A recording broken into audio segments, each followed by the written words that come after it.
Good evening. Well, already off to a poor start. Good morning, fight fans. This is the Radulich and Broadcasting Network alternative commentary for UFC Fight Night, Andrade versus Zhang, from Shenzhen Universiade Sports Center Arena in Shenzhen, China. I'm your host, the mandated reporter, and frankly, I'm mortified, Mr. Mark Radulich. And joining me, sharing himself. Normally, he's doing written coverage for these UFC events. He's going to continue to do that, while also hanging out with me, doing alternative commentary for this event. Ladies and gentlemen, from 41mania.com. He never sleeps. He's a night owl, a lone wolf. He's Robert Winfree. How you doing, sir? I mean, look, I'll cop to the night owl thing. If you listen to my mother, I've been that way since I was in utero. So let's talk about this event so far that you've been covering since O'Dark. When I last left you, we were discussing the cinematic classic Zombie Tidal Wave. Did you? Yeah, boy, if that didn't make you just want to stab yourself in the eye with an ice pick. It's going to be like this for the next few hours. So did you actually go to sleep, or have you been up the whole time? I slept an additional handful of hours during the day, from 3 or so to about 5-ish. So you've been up. So you've been up since I last saw you. Yeah. Okay. Well, then this ought to be fun. I am mostly appropriately caffeinated. And mostly using that as kind of my ability to kind of get through this card. Well, if you start calling dragons and pink elephants in the ring, I'll let you know, and we'll adjust. All right. So this is a title fight between women's strawweight champion Jessica Andrade versus challenger Willie Zhang? Weili Zhang. Weili Zhang. That too. Now, geography determined this particular main event because this is their debut in China. Why don't you tell us a little bit about the challenger here and how she got the job tonight? Well, while Zhang did in fact get this largely based on being the Chinese fighter best positioned to contend for a title, she's also a very legitimate prospect for the division. She's on a 19-fight winning streak. She's 19-1 overall. She has 3 wins in the UFC. Unfortunately, 2 of those were just kind of meh, but one of them was against Danielle Taylor, who does nothing but circle away and occasionally throw a punch. And the other was Tisha Torres, who does a lot of backing up and spin kicking, and it didn't really come together as far as that goes for very memorable performances. Sandwiched between those fights, she tore Jessica Aguilar to pieces with elbows and then eventually submitted her with an armbar, which is a non-trivial accomplishment considering how good of a grappler considering how good of a grappler Jessica Aguilar is. Too many Jessicas with A starting last names. Okay, there's only so much I can keep track of. So again, she's a very decent prospect. She has a really good kicking game. She relies very heavily on the old step up, inside leg kick. If you're standing, in opposite stance. If you're standing in the same stance, so we're both orthodox. She has a good side kick game, decent punches, good physical strength, especially if you get into the clinch. Really good elbow work, both in the clinch and on the ground. So she's a very legitimate fighter. This just at this particular juncture, in my estimation, is a big ask. I mean, Jessica Andrade is a big ask for anyone in the division. She's lost to a grand total of 1 woman during her entire tenure at strawweight, and that's Joanna Jędrzejczyk, which remains just a terrible stylistic matchup for her. Has she ever actually gotten a win over Joanna Champion? No. They only fought the one time. It was about as lopsided a fight as you're going to see, but you really have to know what you're watching to kind of understand just how lopsided it was. Yeah. She rebounded from that. She scored a win. She scored 2 big wins over Claudia Gadelha and should be Tisha Torres during that same stretch, I think. Gonna double check that. Yeah, and then she knocked out Karolina Kowalkiewicz with a punch, and in her title opportunity, knocked out Rose Namajunas by slamming her onto her head. And Rose Namajunas is how we got the title off of Joanna Champion, if I recall. Yes, we're at the moment we're in a little bit of a rock paper scissors stylistically with those 3 in particular. I think Andrade just matches up very, very well with Rose Namajunas, who matches up very, very well with Joanna, who matches up very, very well with Jessica Andrade. So it's a little bit of how that's going to... I mean, Rose Namajunas has taken some time away from the sport at the moment, so if Joanna gets by Michelle Watterson, and I expect her to, a little bit later this year...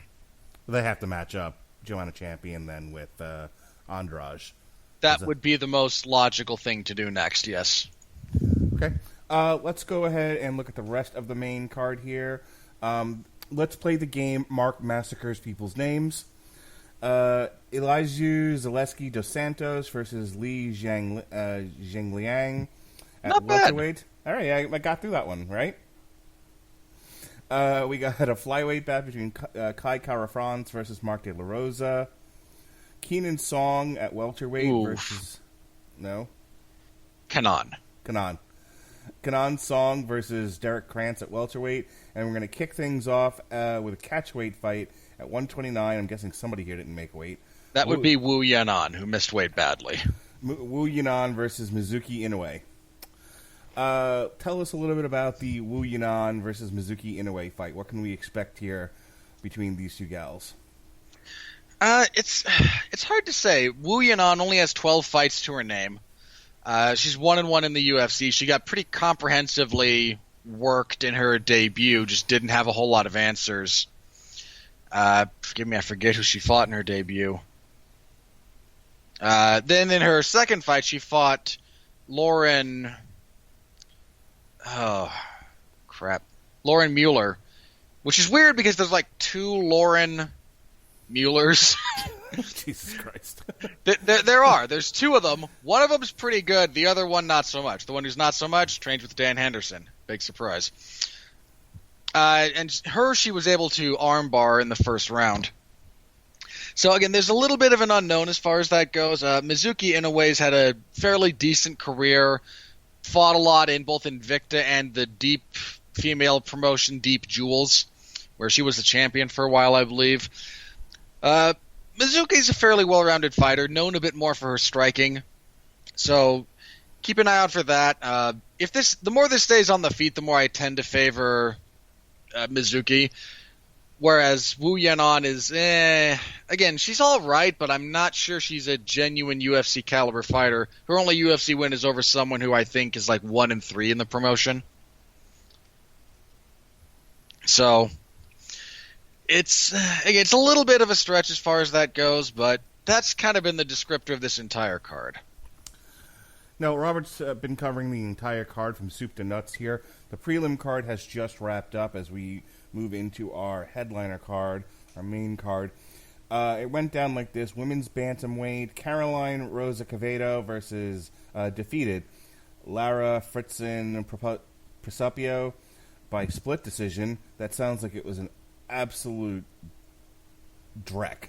How'd it look? It would have been a perfectly serviceable fight on a Shudo Brazil card. It was just kind of there for this one. For the record, the 30-27 for Hossa was no. Just okay. No. 29-28 for either woman is perfectly acceptable. All right, we're about to have our fight starts. We'll go over the rest of the card between the next couple of fights. Sounds like a plan, Stan. Okay, so we're back with Wu Yanan versus Mizuki Inoue. How do you see this one playing out?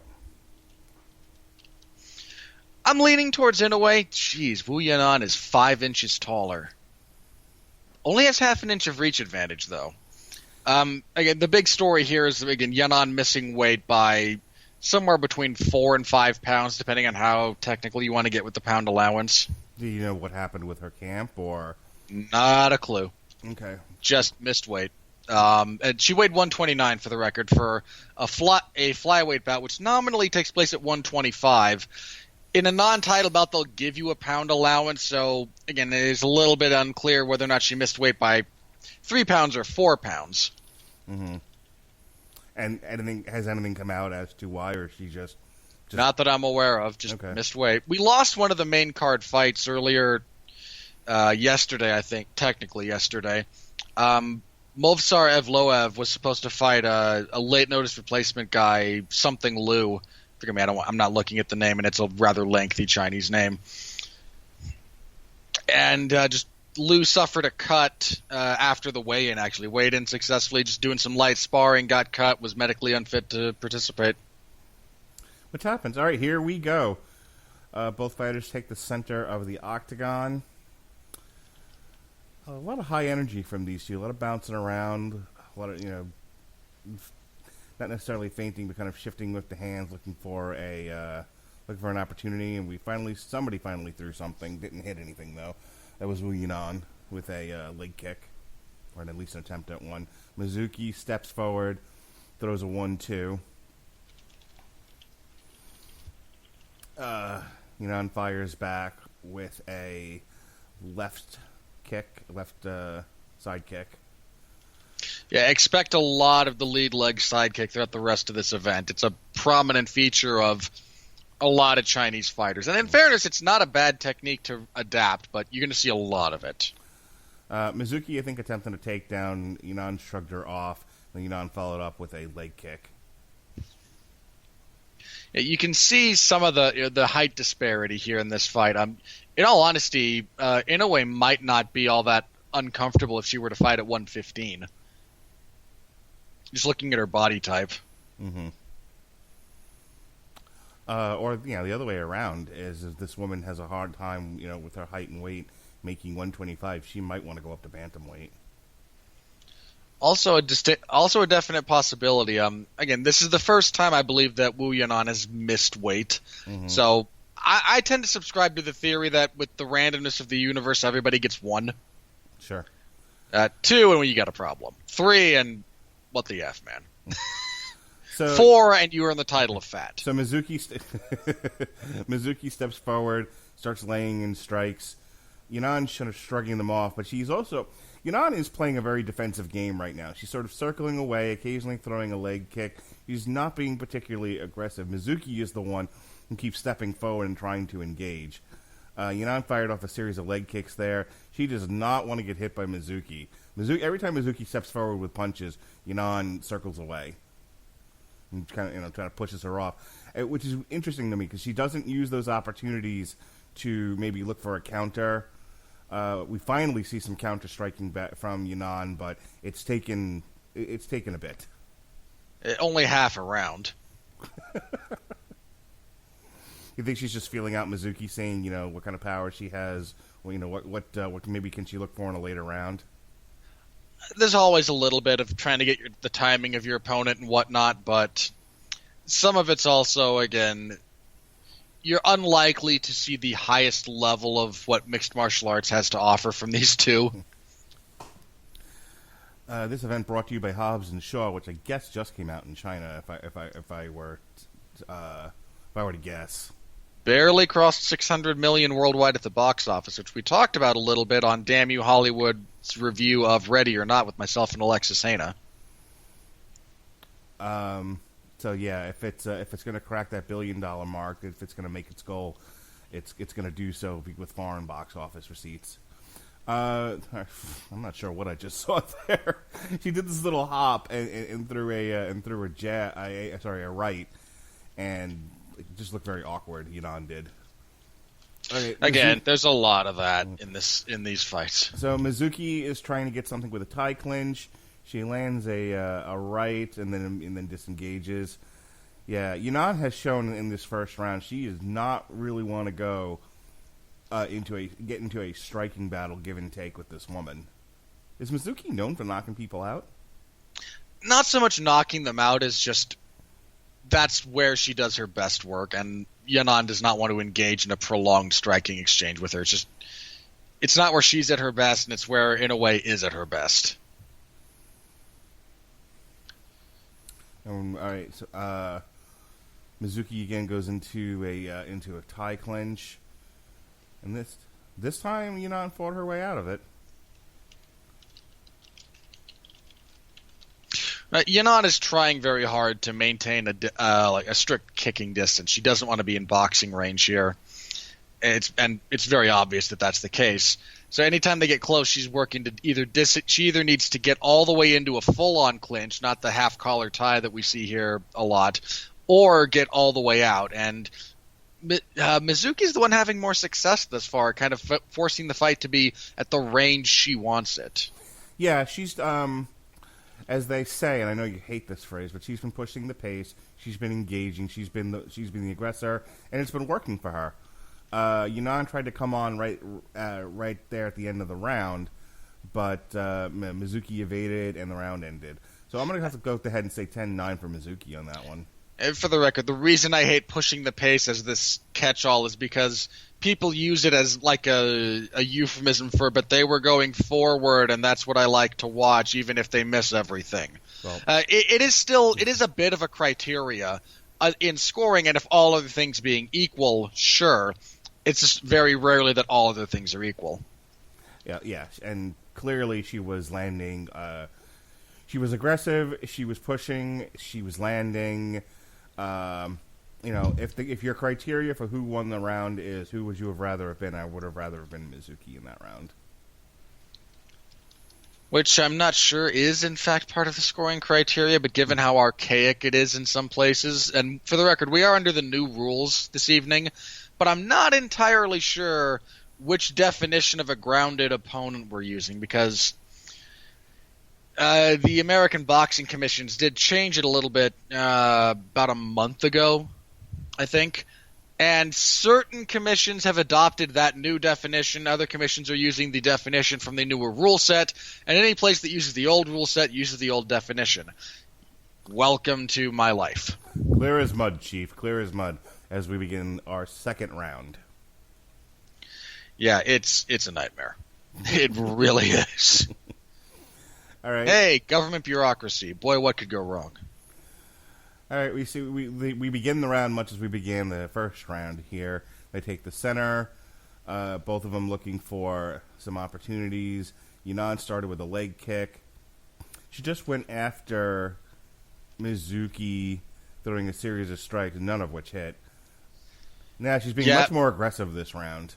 Well, she needs to be, but she's also dealing with a fighter who actually understands a bit of head movement, which is a foreign concept to a shocking number of female fighters. Well, speaking of the head, right now she has Mizuki up against the cage. She's controlling the head with her left arm, and she's using knee strikes. We're looking. I think Yanan is looking for a takedown and working towards a submission here. She's using the front headlock for control more than anything else. If she sells out for this guillotine, I would be shocked because it's... Yeah, well, no, that's not going to happen. Couldn't get her down. Eventually, Mizuki turned it around with Yanan against the cage, and Yanan just escaped, and we're back to striking again. Well, if you look at that particular sequence, the power of the underhook is really on display there for Mizuki. She's the one who fights for the underhook. She's the one that gets them and is able to control the body, and then Yanan has to fight free in a disadvantageous position. How is Yunan's submission abilities, her grappling? Where is she with that? And again, it's kind of an iffy thing to really get a handle on because she got out-grappled pretty comprehensively in her debut, but was able to snatch an armbar from her back in her second fight. So it's more how she is relative to her opposition, I think, than anything that I could say about her in a vacuum. Does she have any decent wrestling? Because I haven't seen much in the way of takedown attempts from her. It's been mostly kicking. She's not much of a takedown artist from everything I've seen. So if she starts really losing the striking battle more comprehensively, we might see something. But you see the dirty boxing from Inoue here as well. And again, this is something that Yanan should be trying to avoid, because that like half collar tie position, Mizuki does some pretty good work from there, and she's kind of busted up the left eye of Yanan with a lot of that constant just pressure and work. All right, so what we missed there while we were discussing, Mizuki continued to give chase. Yanan tried to counter-strike. Mizuki evaded most of those strikes and is continuing to abuse Yanan. Yanan's having a hard time finding a target. Again, Mizuki has a fairly good defensive understanding, including good head movement. A lot of women in MMA right now just don't. I mean, the fight from earlier in the evening, the one we referenced that kicked everything off, neither woman did anything to block a punch other than just eat it. Oh, nice counter left from Mizuki there. Yeah, you can see Yanan fading a little bit here as well. She's not happy with the pressure. She's not happy backing up. She's starting to breathe out of her mouth a little bit. She's not quite sure what to do with this woman. Mizuki goes to the body. Oh, Yanan did not like that at all. Yeah, she's starting to drop her hands. This is not going well for Yanan, and I think Mizuki smells blood in the water. Mizuki pushes Yanan up against the cage, looking to do some infighting. Yeah, what you see here is a lot of the benefits of a woman who's had experience in the striking arts. And there's a real difference when you look at a lot of female MMA fighters between the ones who come up striking and being okay with that and knowing proper defense and the one who come from more grappling-based arts. So they were fighting for position against the cage, and Yanan seems to like the trip from the clinch. And in both times she's tried it, Mizuki went to one knee but immediately recovered. Yeah, it's not a hard trip to kind of get the first half done if your opponent's not expecting it.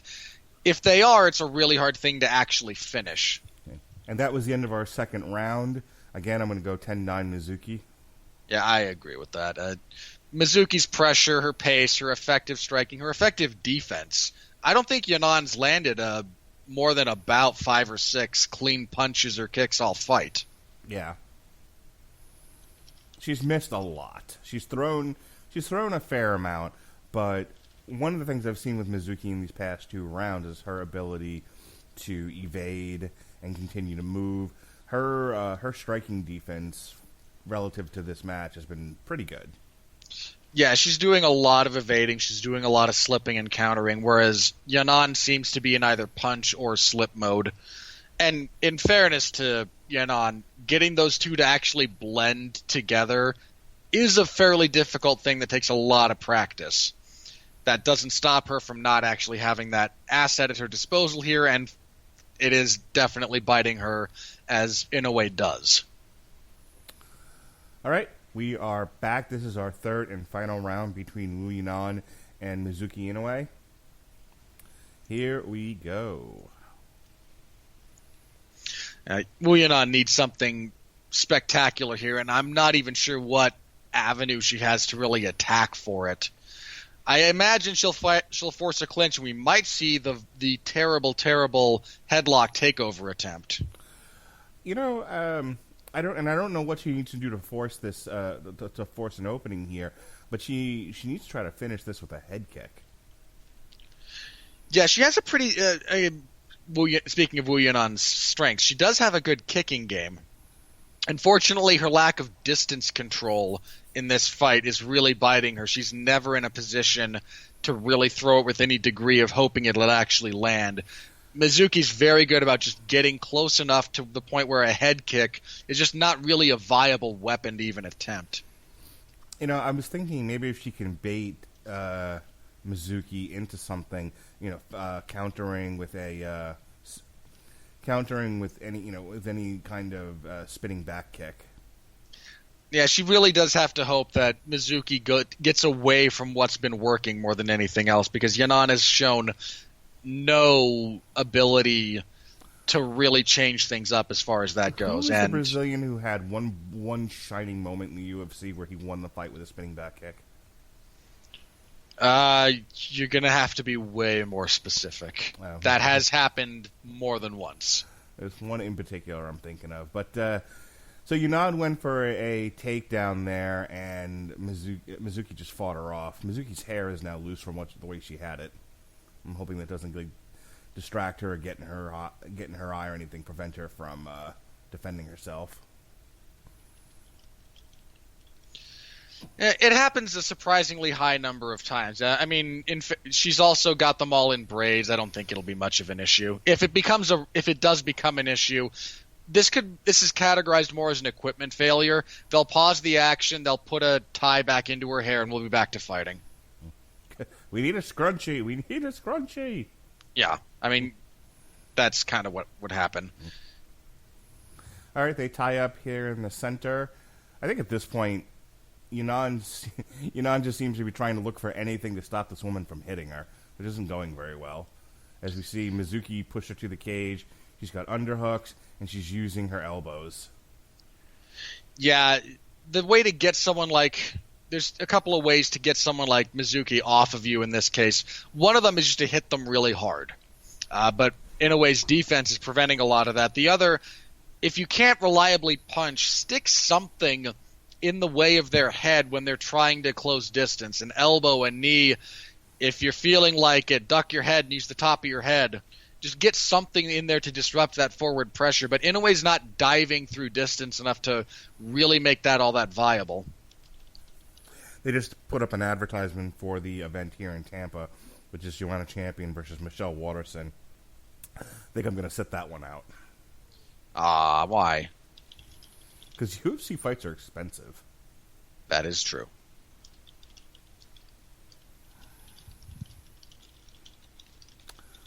Let's see. Mizuki still pursuing Inoue. Mizuki still pursuing Yunnan.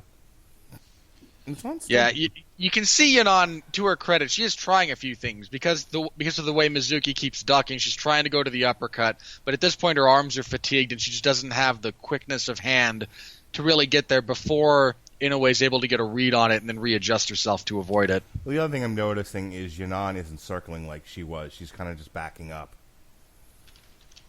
She's backing. Yeah, her footwork has gone away. Ooh, nice left-right from Mizuki. Yunnan kicks to the body a few times. Those all hit. Nothing with a degree of serious power, but she's trying to lay in some kicks there. But Mizuki has been on the warpath here. She just keeps pursuing, and Yunnan keeps trying to back away, trying to keep her at a distance, which has not worked for her this entire fight.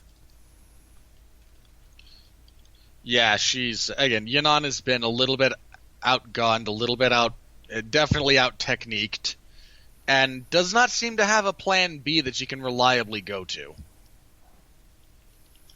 Yeah, if you're trying to fill up this card with Chinese fighters for the crowd, this is not the way you want to kick off this card. The Chinese have had a very successful night to this point so far, so one or two setbacks are kind of to be expected. And that's the end of round 3. Not a whole lot more we can say here. I'm going to go 30-27 for Mizuki Inoue. I agree with that.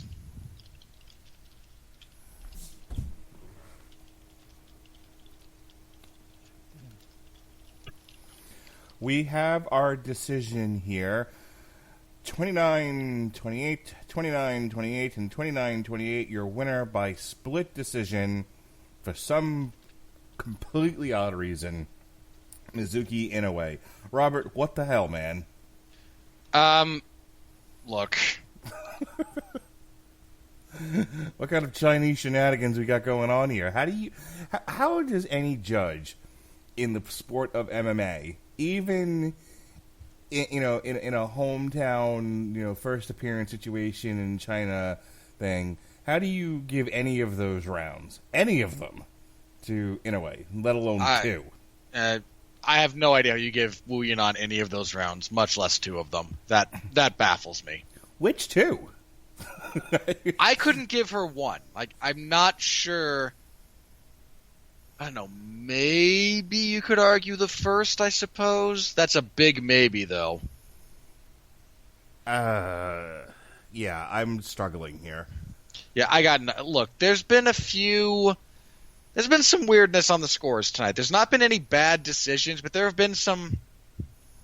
Well, okay, look, the first fight of the night started with a split decision, and that included a 30-27 that I thought was utterly undeserved. They gave, in the next fight up, when Antalong Hele defeated Dana Batgarel via unanimous decision, they all gave him a 10-8 first round, which I did not agree with at all. But at least they gave it to the right fighter. I actually scored that for Batgarel, but okay. Let me be clear. I don't have an issue with that one going to Hele. But even with the knockdown in the first, I don't think he did enough to earn an actual 10-8. He got lit up for the majority of that first round and then scored a knockdown. So enough to win the round, not enough for a 10-8.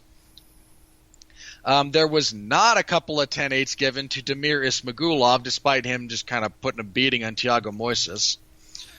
And then somebody in the bout between Sumaraji and Andrei Sukumtat gave Maraji 2 10-8s. He deserved 1 10-8, not 2. So there's been it's been kind of one of those nights already a little bit. So have you, without getting into a series of 120-0 for Canelo jokes, which certainly seems to be the theme of tonight's decisions, have you recognized a pattern that might be informing the judges to score a certain way that maybe is inconsistent with the typical scoring process? They seem to be a bit more liberal with the 10-8s, and I'm in favor of more 10-8s generally, but I think there should at least be an argument in place for a 10-8, and at least in a couple of these cases, not so much. So the person who won with the spinning back kick that I was referring to before was Edson Barboza. Oh, now he's had several.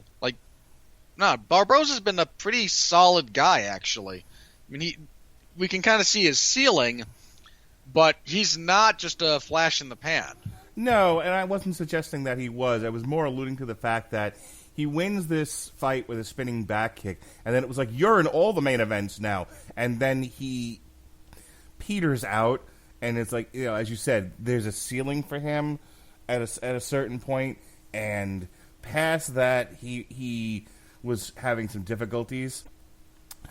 We are ready to get underway with our next bout, a welterweight fight between Kenan Song and Derek Krantz. What can we expect from these two fellas? Song Kenan is he's got some fast hands. He's got power. He's 2-1 in the UFC. Scored a quick knockout, slightly longer knockout in the second fight, and then just was outclassed by Alex Morono in his last fight. Well, Krantz kind of got into the UFC on short notice, and then just went Donkey Kong on Vicente Luque before gassing and getting smashed because Luque's good. So this is not a walkthrough for Song Kenan, but meant to be an exhibition for him to showcase his talent, it sounds like. It's favorable matchmaking. For a Song? Yes. Okay. Again, this is not a gimme, but Derek Krantz is... there's an open question at the moment about whether or not he's genuinely a UFC caliber fighter. Where'd he come from? Oh, again, he stepped in on short notice to fight a very tough guy in Vicente Luque. And just... he's never been in the UFC. He's been more of a regional guy, so... It sounds like they tap him for cards just like this. They need a body. Somebody needs an opponent, and they don't want to sacrifice anybody really good. So they call upon. Yeah, that's not inaccurate based on at the moment. All right. So far, We see the fighters taking the center of the octagon, just feeling each other out, throwing a kick here and a punch there, not really hitting much of anything. There's going to be a feeling out process. Kanon's money punch is kind of his pullback right, which is what he's used on some of the, again, his big wins so far. He's been getting his opponent to overcommit. Again, the old fade back, come back with a counter, power hand punch, classic technique, works wonders to this day for a very specific reason. Survived the test of time as a general technique. So, kind of be on the lookout for that. Again, he has fast hands, and at distance, it's more just kind of kicking and poking because he'd really rather you get close enough for him to punch you, but he wants to pick at you until you really commit to him. Seeing an exchange of leg kicks between these two fighters. Zhang throws a high one. Krantz just backs out of the way. Krantz doing a lot of circling, looking for a way in, looking to keep away from those seemingly educated feet, but also looking for a way inside. I guess he knows Kanon is a pretty strong puncher, and he doesn't want to get hit with one of those. Yeah, he doesn't want to get caught with anything coming in. He's also probably going to wind up trying to looking at taking this to the ground, where Kanon is not at his best.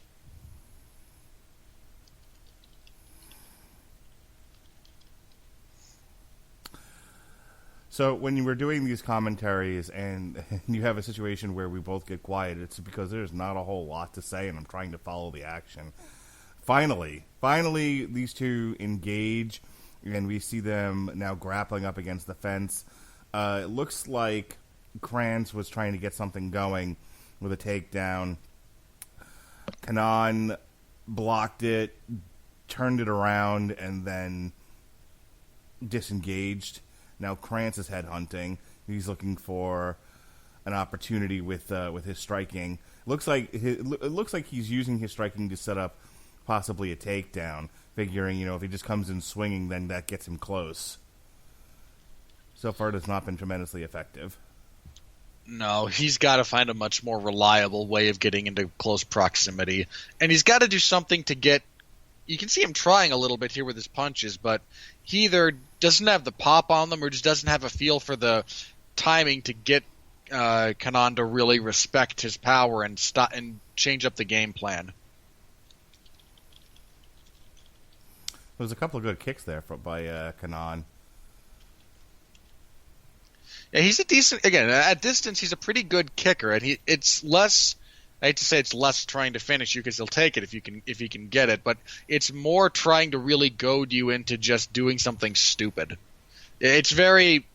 much as I hate to make the comparison, because there's a lot of dissimilarities as well, but that's kind of what Conor McGregor does very well. He pokes at you and he pokes at you and he pokes at you until you decide I'm sick of being poked, you overcommit, and then he counters you and suddenly you're in trouble. Yeah. Krantz fired off a 1-2 and now Kanon is trying to circle away. And Krantz has been pushing it. He's definitely been engaging a little bit more than Kanon has this round. Well, Krantz, while he is wary of the power, also is not afraid of it, and there's a significant difference. He's just more annoyed by the distance management and kicking game than I think he is afraid of getting punched in the face. So we saw a flying knee there from Kanon. He followed it up with a head kick. Krantz managed to avoid that. Now Kanon's trying to swing hard, swing fast, and Krantz is doing a pretty good job of staying out of the target range. He also looks dead tired. I saw him walking back there, and he was taking some deep breaths. There's a lot of just tighten up and throw arm punches from both of these guys. So, interesting first round there. I'm leaning towards Krantz. What say you? I'm actually leaning towards Kanon. I think he did the better work throughout the round. You're probably right, given where we are and what we saw in the last fight. Yeah. Canelo jokes aside. Still don't understand how you came to what blind mice. Does she have? Does she have like a uncle who's one of the judges? What happened there?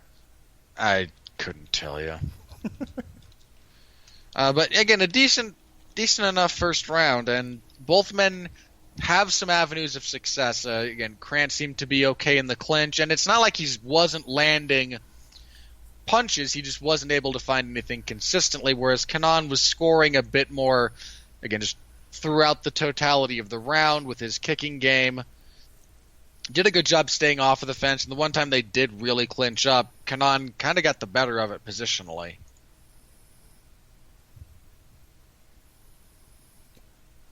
All right, we open up with some shared kicking between these two fighters. Again, Krantz is sort of taking the center of the octagon. Kenan circling away, looking for an opportunity to use those educated feet. Misses with a spin kick. Yeah, he's a bit over-reliant on that technique, and the real value in the spinning back kick is when your opponent doesn't see it coming. If they think it's coming, it's relatively easy to counter. Okay. Kenan throws a right. Krantz ducks underneath it. He's going for a double, and he gets it. Picks him up and slammed him down. Now, Kenan is trying to control with the headlock. Krantz is using that opportunity. That's not a good decision. Krantz is trying to use that opportunity now to pass guard. He's still got his head controlled, but all things being equal, he does have half a side mount there, and he finally gets his head loose. Now he's got the full side mount. Holding. Okay, this is a really dumb thing that Kenan's doing. If you hold the head of the guillotine position like this while your opponent's in side control, you're vulnerable to a counter choke called the Von Flu. And literally to avoid it, all you have to do is let go of their head. And again, which we see him do here, but that he left himself in an unhappy and potentially dangerous position for way too long for no good reason. He was not close to getting his hips back in play and transitioning that into some kind of guard maneuver. So Krantz is working for full mount. He's currently in half guard. And he almost had it there, but Kenan has been using his hips and knees to avoid it. Now he pushes Krantz back to... Nope, he's still in half guard. And they're just kind of... You can see Kenan's actually, in this instance, doing a pretty good job of shrimping with his hips to stop Krantz from really passing. He's got a pretty decent knee shield in there about half the time. He's fishing for a Kimura, looking to try and tie him up, and decent enough bottom work, but Krantz is also very clearly comfortable on top. Kenan has now reversed it and taken Krantz's back. Krantz was able to effectively block him, and now he's got him back up against the cage again. And Krantz is working that wrestling. He's trying to keep this guy grounded, nullifying his kicking game. Yep, he got him back down again. And we are up against the fence in half guard, with Krantz on top. And Krantz working some punches from the bottom, trying to make something happen for him. Open up Kenan a little bit. Try to get a submission possibly. Kenan sits up, but still back against the fence. And he's looking to wall walk, but he's really over-reliant on trying to tie up a double wrist lock to set up some kind of motion, which is really not the best idea. There's plenty of other better techniques than just kind of reaching over, fishing for that. He's actually, the way he's kind of trying to move, okay, there, now he gets his back on the cage, good.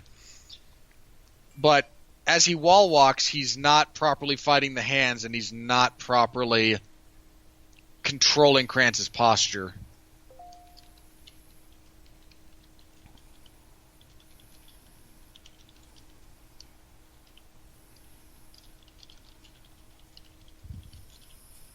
And Krantz has Kenan back down again. There's going to be a lot of that, I think, for a minute or two here. Kanan did a decent... Oh, he really should not have jumped for the back like that. And he winds up on his back because of it. But, yeah, fairly notable mistake there. He should have just settled for a ride position instead of getting over-eager about trying to take a more dominant position. So Krantz is still working from half guard. When, no, he tried to help him up, and Song shoot him away. It's interesting. Look, you're in the middle of a fight. Like, don't offer the hand. You offer me the hand when we're fighting, I'm gonna either grab it and try for an armbar. It's not something you should do. Okay, sorry, end of the round, but Yeah, I was gonna say, he offered him his hand to help him up after the round ended. I still might not have done it. I guess. I mean, I appreciate the sportsmanship, but well, sure, and that's really the point of all this. That is not the point of all this. Well, the point of be a sportsman in a sport. That's all I'm saying. Don't. How about you worry about being a winner? That too. I feel like if you're good enough, you can do both. Okay, if you're good enough. I don't think either of these guys are. Aw. Look, they're perfectly fine fighters, but again, I'm not sure the degree to which both of them are reliably UFC caliber fighters. The two wins that Song Kanan has are, I think, over guys who are no longer in the UFC. Okay. So I think somebody in Song's corner said, you're probably losing the fight. Go get this guy. And he has come out roadhouse. He's throwing rights and lefts. Best case scenario is he's a round apiece and needs the round. Worst case scenario, he's down 2 rounds and needs a finish. Yeah. So he came out throwing lefts and rights, and he's beating up Krantz pretty good. Krantz shook it off, walked through it, and now he's back to where we left him in the previous round, on his back against the fence with Krantz on top of him, working for a submission. What's Krantz's grappling game like? I mean, obviously he's got some wrestling technique.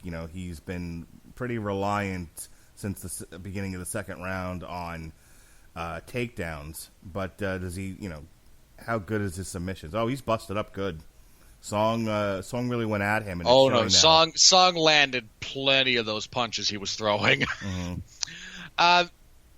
It's not bad, and it's clearly the avenue he's going to be pursuing here to get the win, assuming he wins. I mean, we're not talking about some otherworldly. He's losing his ability to control. He's tired. Mm-hmm. He's taking a lot of punishment to the face. He just took half a flying knee to the nose or the chin, which forced him to then shoot in and try to take Song down. He's using his wrestling to stop. He's stop buying time. Yeah, he's kind of using it as a tie-up technique so that he doesn't keep getting hit in the face, because he has got no striking defense at this point. Yeah, Krantz's face is all kinds of busted up. He's got that. He's still got a hold of that leg, but Song looks like he's going to reverse position here. Nope. Krantz adjusts, takes the back, and then forces Song to his back. Now he's working from half guard again. This is not where Song wants to be. He wants to get this back on his feet and continuing pummeling this guy in the face.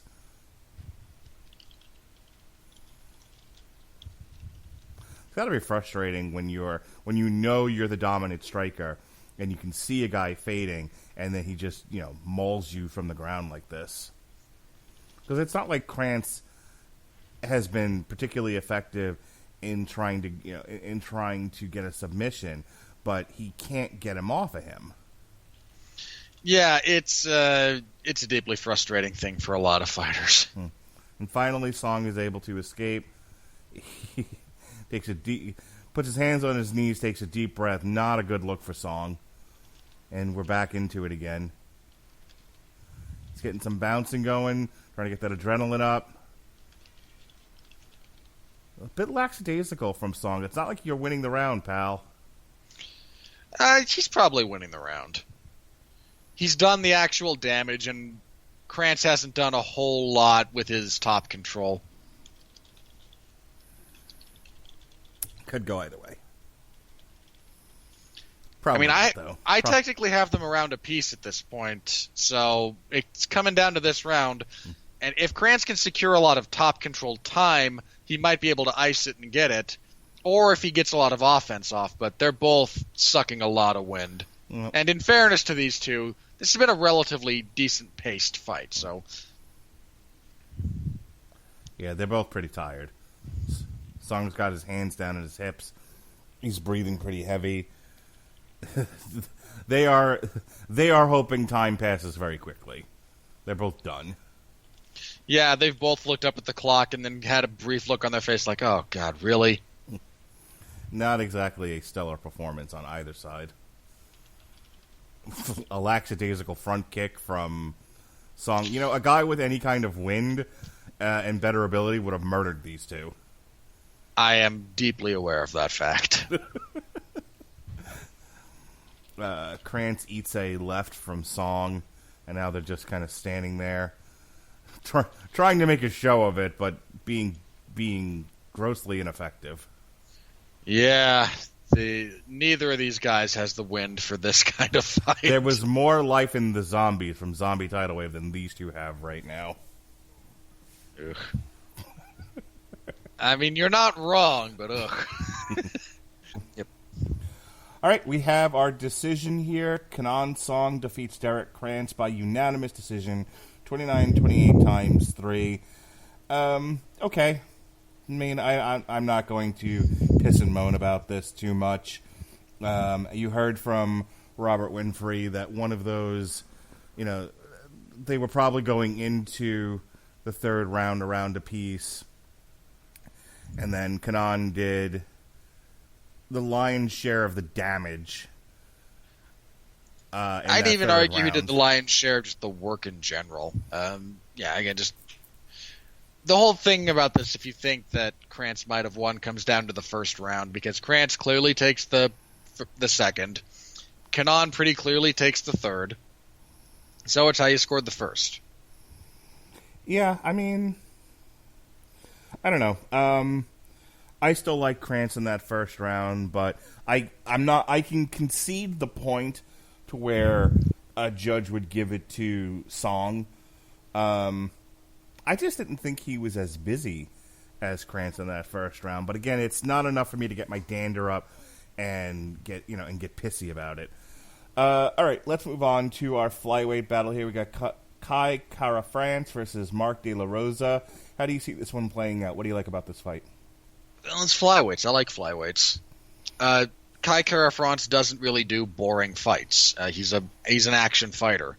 Mark De La Rosa is number 14 in the UFC in this division by virtue of being the 14th guy. I kid you not, I think the UFC only has 15 flyweights, and they only have those so they can actually fill out the rankings. I feel like you could have dubbed this card Chinese Chinaman versus Pig Hostage. For a few fights, maybe. Look, this is, again, my jokes about the state of the UFC's flyweight division aside, this is a pretty solid fight. De La Rosa is a scrambly ground fighter. Kara-France doesn't do boring fights. Look, Kara-France is ranked number 10 right now, not by virtue of being a great fighter. He's not a bad fighter, but he's I think 2-0 in the UFC, but with the state of flyweight and the UFC just not being willing to man up and say we're cutting it. Yeah, I was going to say, I thought after Henry Cejudo became the bantamweight champion, we were done with all this.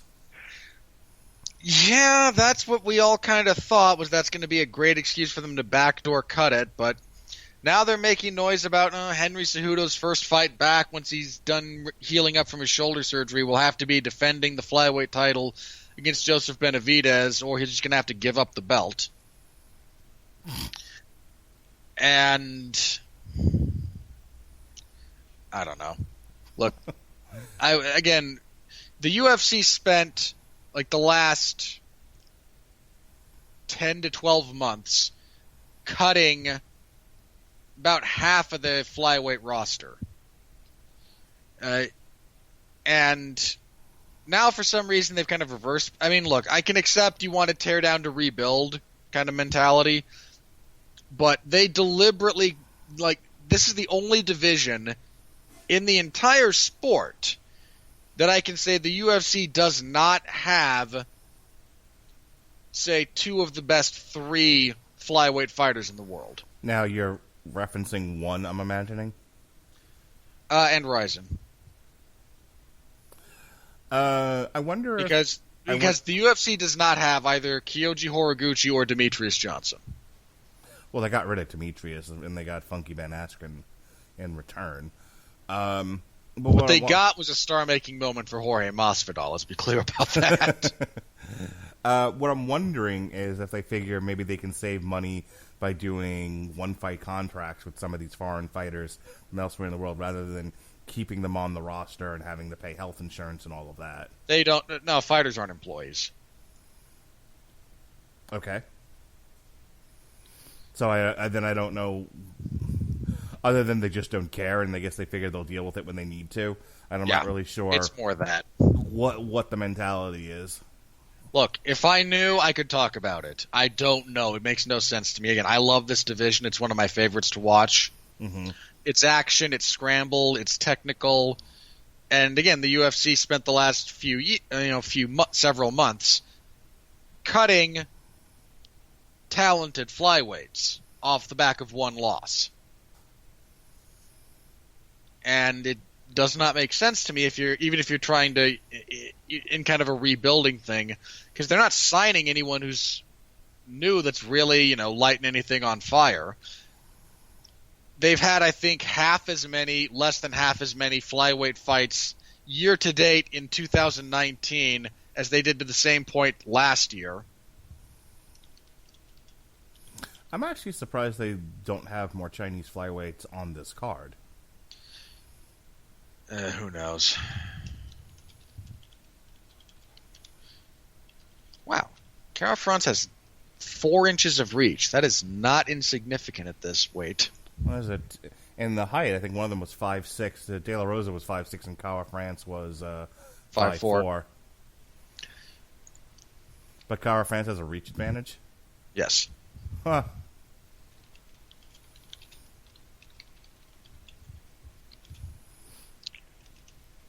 So where did they get this guy from? Cara France? He's from New Zealand, I believe. Yes. He was originally part of the 25th, 26th, I can't remember, season of The Ultimate Fighter. That one where they did, hey, if you're a champion from around the world, we'll bring you in, and the winner of the season gets to fight Demetrius. Oh, okay. Which was actually the best season as far as fight quality goes that show's produced in like 7 years. But no one watched it because the UFC doesn't know how to promote flyweights, and the American market for flyweights is small to begin with, you bunch of sizes jackasses. That's me he's talking about, ladies and gentlemen. All right, yes, it is. Here we go. Cara France takes the center of the cage. He starts off coming after De La Rosa. De La Rosa circles away.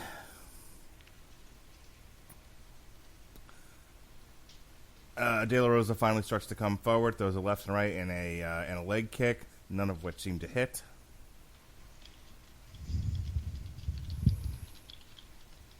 Yeah, you're seeing a little bit of what Cara France does so well already. He's a very high pressure, fast paced style of fighter.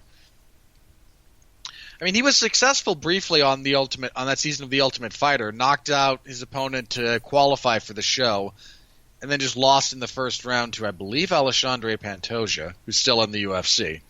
And the UFC didn't want to keep him around for reasons, so he fought a few times outside the UFC, continued beating people up, and then they signed him when they were back in Australia. And so this is his second fight since he's been back? Third. Third. He's won the other 2. All right, De La Rosa is finding a way inside, scores a big hit there on Cara France. He shoots, forces him up against the fence. And now De La Rosa takes his back. He's looking for a takedown. Gets him to one knee. Cara France is trying to defend and block. And De La Rosa is in tight on him. He's currently sitting on that one knee that's still up, trying to force it down. He gives that up. Goes to his back again. I think he's going to try to muscle him down. Yep. Yeah, he's going for some mat returns here, and I'll get a lot of muscle because of how Cara France is defending, but it's early enough in the fight. If you want to muscle it, go for it. He just threw a pretty good knee to Cara France's face. Cara France was just was so busy defending the takedown, he didn't see the knee coming. Which is a really good point of attack for De La Rosa as the fight goes on. Just a little bit of those in-between places. Another knee from De La Rosa. Cara France not looking good so far. De La Rosa's been able to control the fight from this position. Cara France turns around, and now he gets a slam. Cara France starting to work some ground and pound. De La Rosa is trying to get back to his feet, which he does. Again, thank heavens for flyweights, because if this were, heavyweights, they'd already be dying of oxygen deprivation. I was going to say, the fight would be over by now. No, it wouldn't. They'd still be fighting, but just bent over with their hands on their knees. Stop. See, you're a sizist. You hate heavyweights. I hate bad heavyweights, and I have plenty of actual evidence to support this. Did you see the main event for the next bare knuckle event is Bigfoot Silva versus Gabriel Gonzaga? I can't wait for that. That's actually I'm sure you can't. That's actually here in Tampa. My wife's like, "Are you going to go?" And I'm like, "Probably not, but I will be watching that at home." Oh, De La Rosa scores a couple of big punches to Cara France to the face.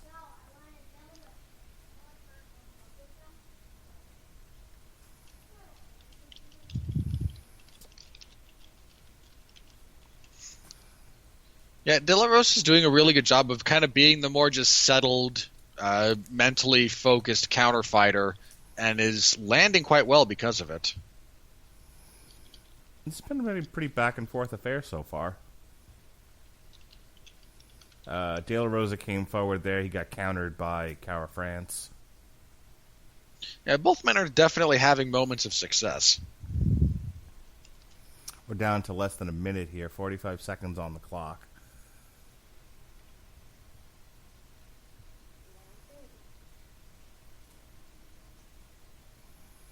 My daughter would like to say it's now 30 seconds. She was a little ahead of the game. She's come to join us here at the commentary desk. Well, I'm sure that will, benefit the entire production.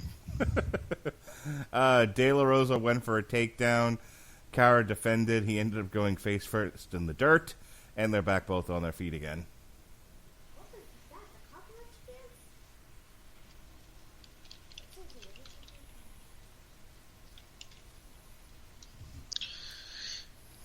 All right. Again, pretty decent round. Again, I like flyweights.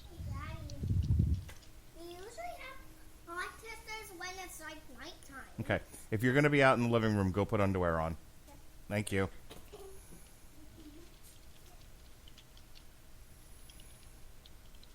All right. We are moving into round 2.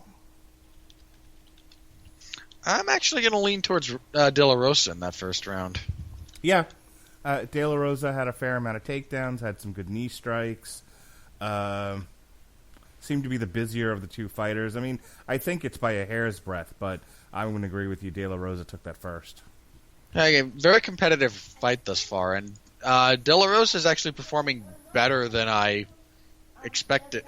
I was picking Cara France for this fight, so... Okay, my daughter would like to ask me a question. What's your question, Lily? Speak loud. I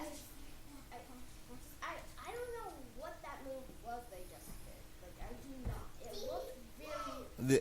Lily, when you're fighting, you want to shift your weight. You want to keep your feet moving, because if you just stay planted and static, you're going to get hit.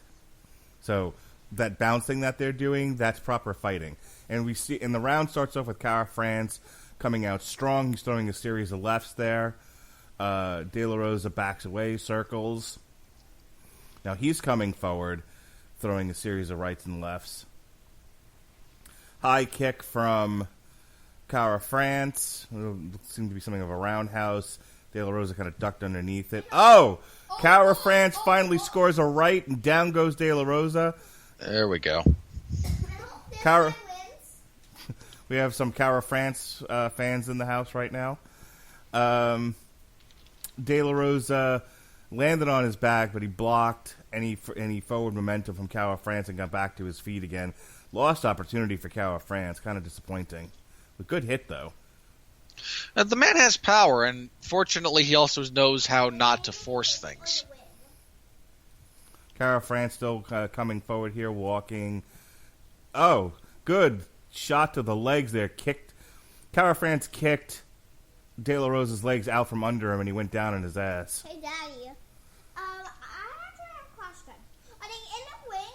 Are they in the wing with the ropes on?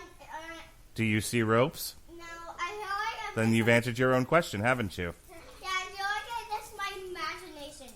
Okay.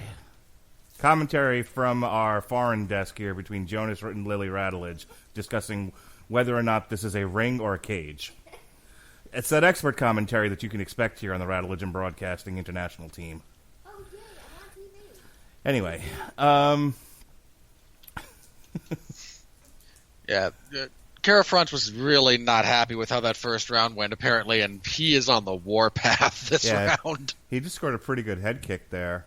De La Rosa shook it off. De La Rosa showing a pretty good chin here. I mean, he's taken some really hard punches from Cara and hasn't wilted. He's still in the fight. He's lost this round, but he's still in the fight. He lost the round so far. Plenty of time left for that to turn around. So far. Yeah, he's got a decent chin, and he has the Mystic extreme cupping therapy bruises on his back, so you know he has that kind of mojo going for him. We'll be right back.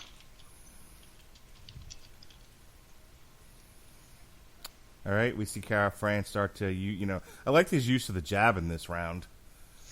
Yeah, he's a fairly well-rounded fighter. He's got decent hands, and not just in terms of his power.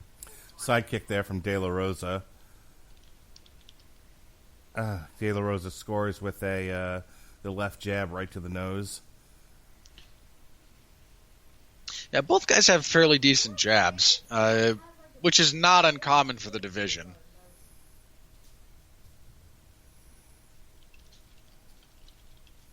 But De La Rosa, even after taking as much punishment as he has this round, he's been keeping up with Cara France. I mean, I'm liking this fight. It's a good, back and forth affair. Leg kick from... Again, like I said, despite losing the round pretty clearly to this point, he's not out of it. Cara France scored with a good leg kick, and De La Rosa tried to return fire. Cara got out of there in a hurry. Yeah, Cara France has landed several really solid leg kicks this round. He's been targeting the calf more than the thigh, which is a very debilitating kick if it gets going. Yeah. De La Rosa trying to walk him down and get him against the cage. Cara France was able to circle out of it. What I was going to say before, Cara France has actually done a very good job of cutting the cage off of De La Rosa. Like, he's not just letting him circle ad infinitum. He's been cutting him off pretty well. He's been forcing the action. I'm liking a lot, though. Cartwheel kick from Cara France. You show off, you. And he's also got a little bit of a cut under his right eye. Again, flyweights, man. When you only weigh 130 pounds on less than 140 pounds on fight night, you can get away with stuff.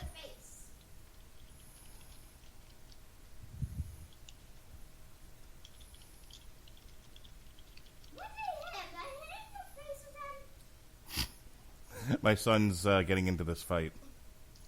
Oh, good. Breeding the next generation of flyweight fans is something that we should be working on. Okay, I'll work on that with them. No, you won't. You're right, I won't. You'll feed them a diet of heavyweight schlock. I'm gonna make my son watch the Bigfoot Gonzaga bare knuckle fight. Oh. Jonas, we love bare knuckle fighting, right? Yeah. Do not show him that fight. That like border on the illegal. We will be watching bare knuckle in this house, either live or in a replay. Your son probably scored the Lobov Malignaggi fight for Lobov, didn't he? I don't know if he knows what a Lobov Malignaggi fight is. All right, so that second round clearly went to Cara France. So what are we looking at? 1-1 here. I'm 1-1. Okay, keep it down over there. Which I imagine is probably what the judges are as well. Yeah, good round for Cara France. De La Rosa came back on towards the end of it. Cara France is a bit of a first half of a round fighter more than a back half. So something to keep your eye on for the third round is how fast he comes out of the gate, looking to really put De La Rosa in a scoring hole as fast as he can. I'll tell you what, Cara France looks a bit more winded than De La Rosa does. De La Rosa still looks pretty fresh. De La Rosa comes out swinging, backs Cara France into the fence. Cara France circles out, goes for a weak leg kick, doesn't hit anything. De La Rosa continues to walk forward, throwing very fast hands. Yeah, Cara France is definitely the more fatigued fighter at this particular point in time. Tried there for an uppercut and then backed out of the pocket. Cara France did.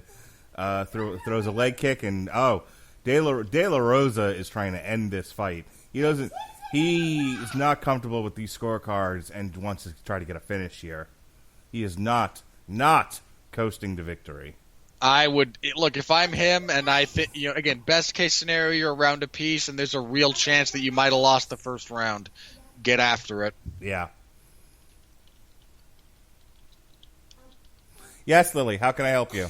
Well, you need to let us might be on more of your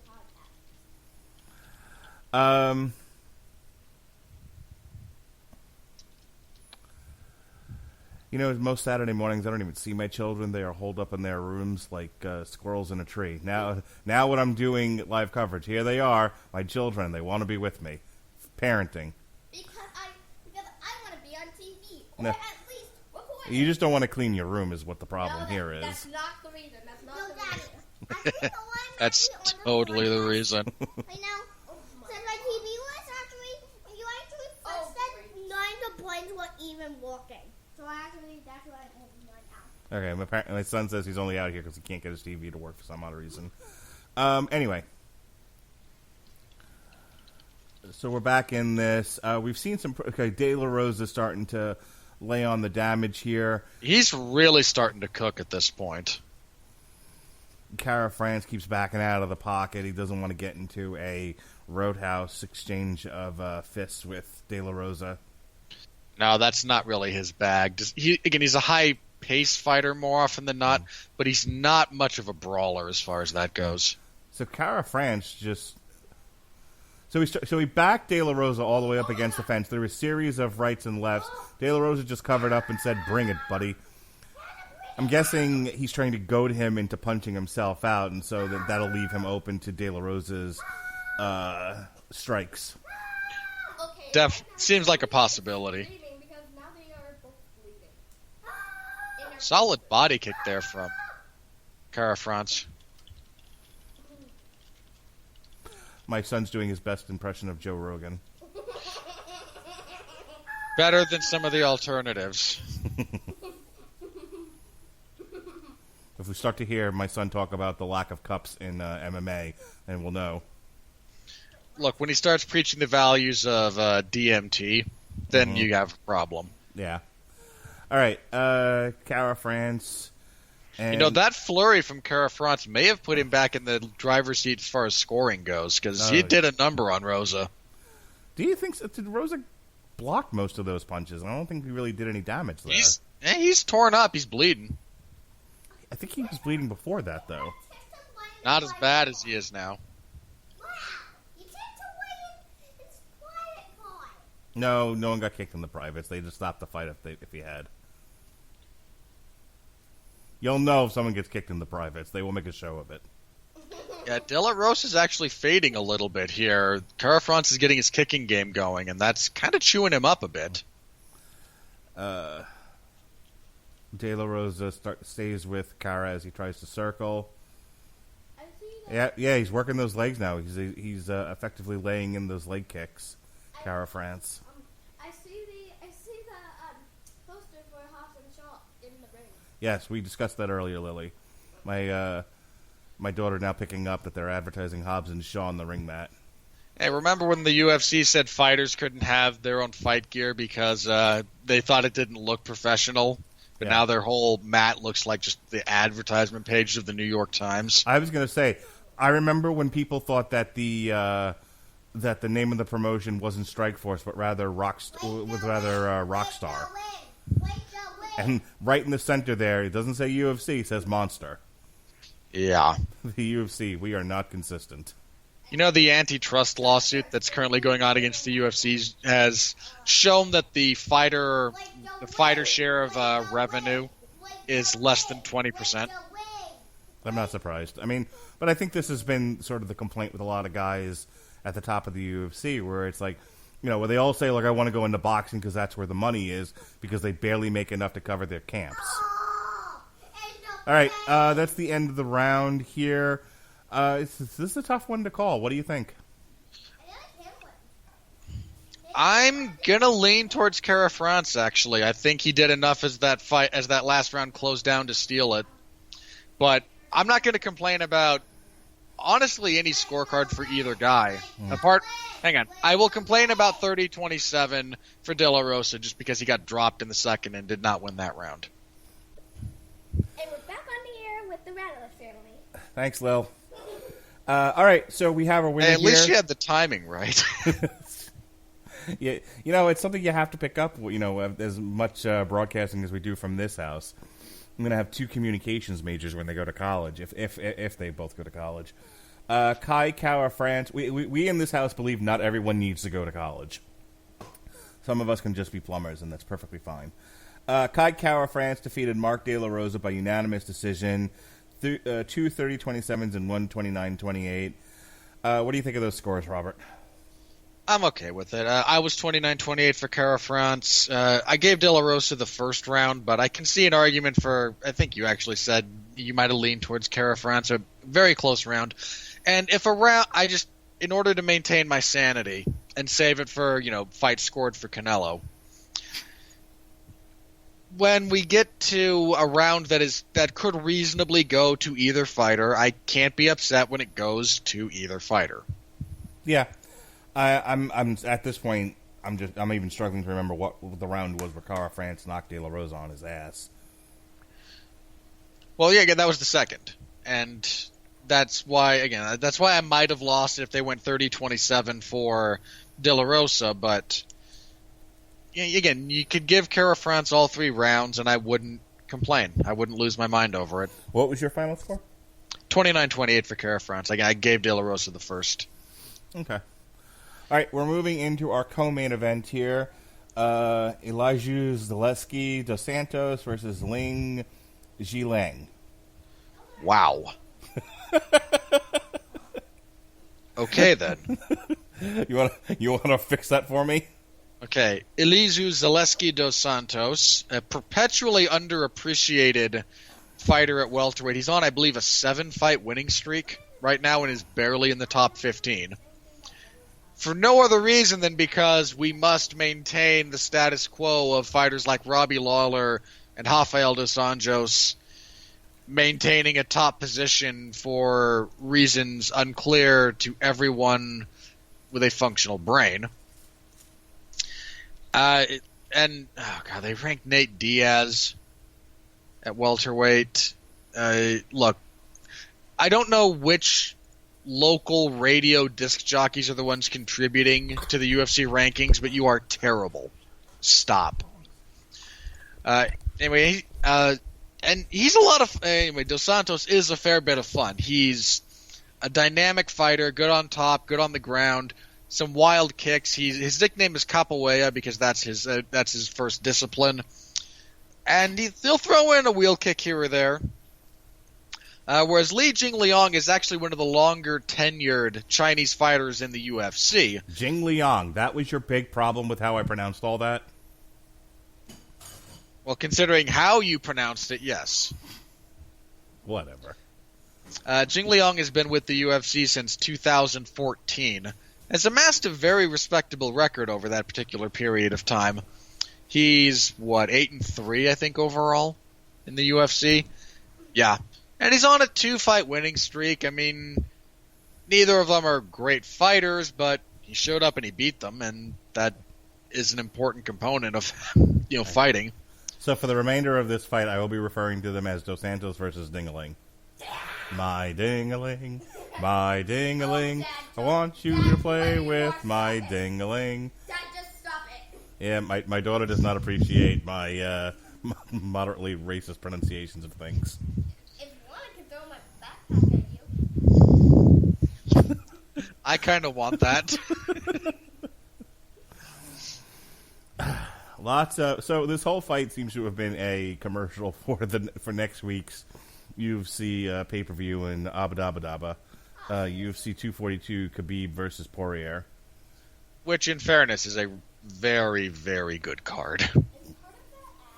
Yeah, I'm excited for it. And we'll be doing commentary for that as well. Another one of these, where I try not to melt my brain. How you doing with that? Are you feeling particularly melty? Not for reasons related to this. and that's a really good fight, all things considered. I lean towards Khabib, but that shouldn't be a surprise. I lean towards Khabib against the entire lightweight division. I feel like it was years ago Pat said the one to watch is Khabib Nurmagomedov, and yes, and he's lived up to it. I think the big thing that's held him back over the years has been injuries. He lost a lot of time due to injuries, which sucks. But yeah, no, Pat's really good about predicting stuff like that. Look, Pat called Khabib, Pat called Stipe Miocic as a future champion. He and I both called Max Holloway. I was more correct in the timing of Max Holloway's ascension than he was, but I'll take a minor victory where I can get it. And yeah, look, when Pat says, hey, I think so-and-so has potential, I pay a lot of attention because he's got a really good track record. Yeah, it was like Khabib's second fight or something when that Pat said, yeah, this guy's got a lot of potential. 2 fights later, I think he's going to wind up being champion someday. Lo and behold. And here we are. All right, what can I do for you, young mess? Oh, that Poirier Gaethje fight was so good. Are we ever going to do another movie commentary? Probably. Look, the first time someone gives us money on Patreon, which you can do over at patreon.com/Radulich, we will do a thing where if you just pledge even like $1, once a month we'll let you pick a movie, and you can even... Look, if you pledge $5... you get to pick who does the commentary track for it. If it's just one, you pick the movie, we'll sort out amongst ourselves who has the time and the... Anything less than an R, you can almost expect my kids to be there. So, be aware that's a thing you can do if you're interested in some of our commentary, if you want to throw some money our way to help support what we do and how we do it. Always appreciated. Right now on Patreon exclusives, there's our... show on D23. Myself, Ronnie, and Alexis talked about all the announcements. We talked even a little bit about the Sony Disney split regarding Spider-Man.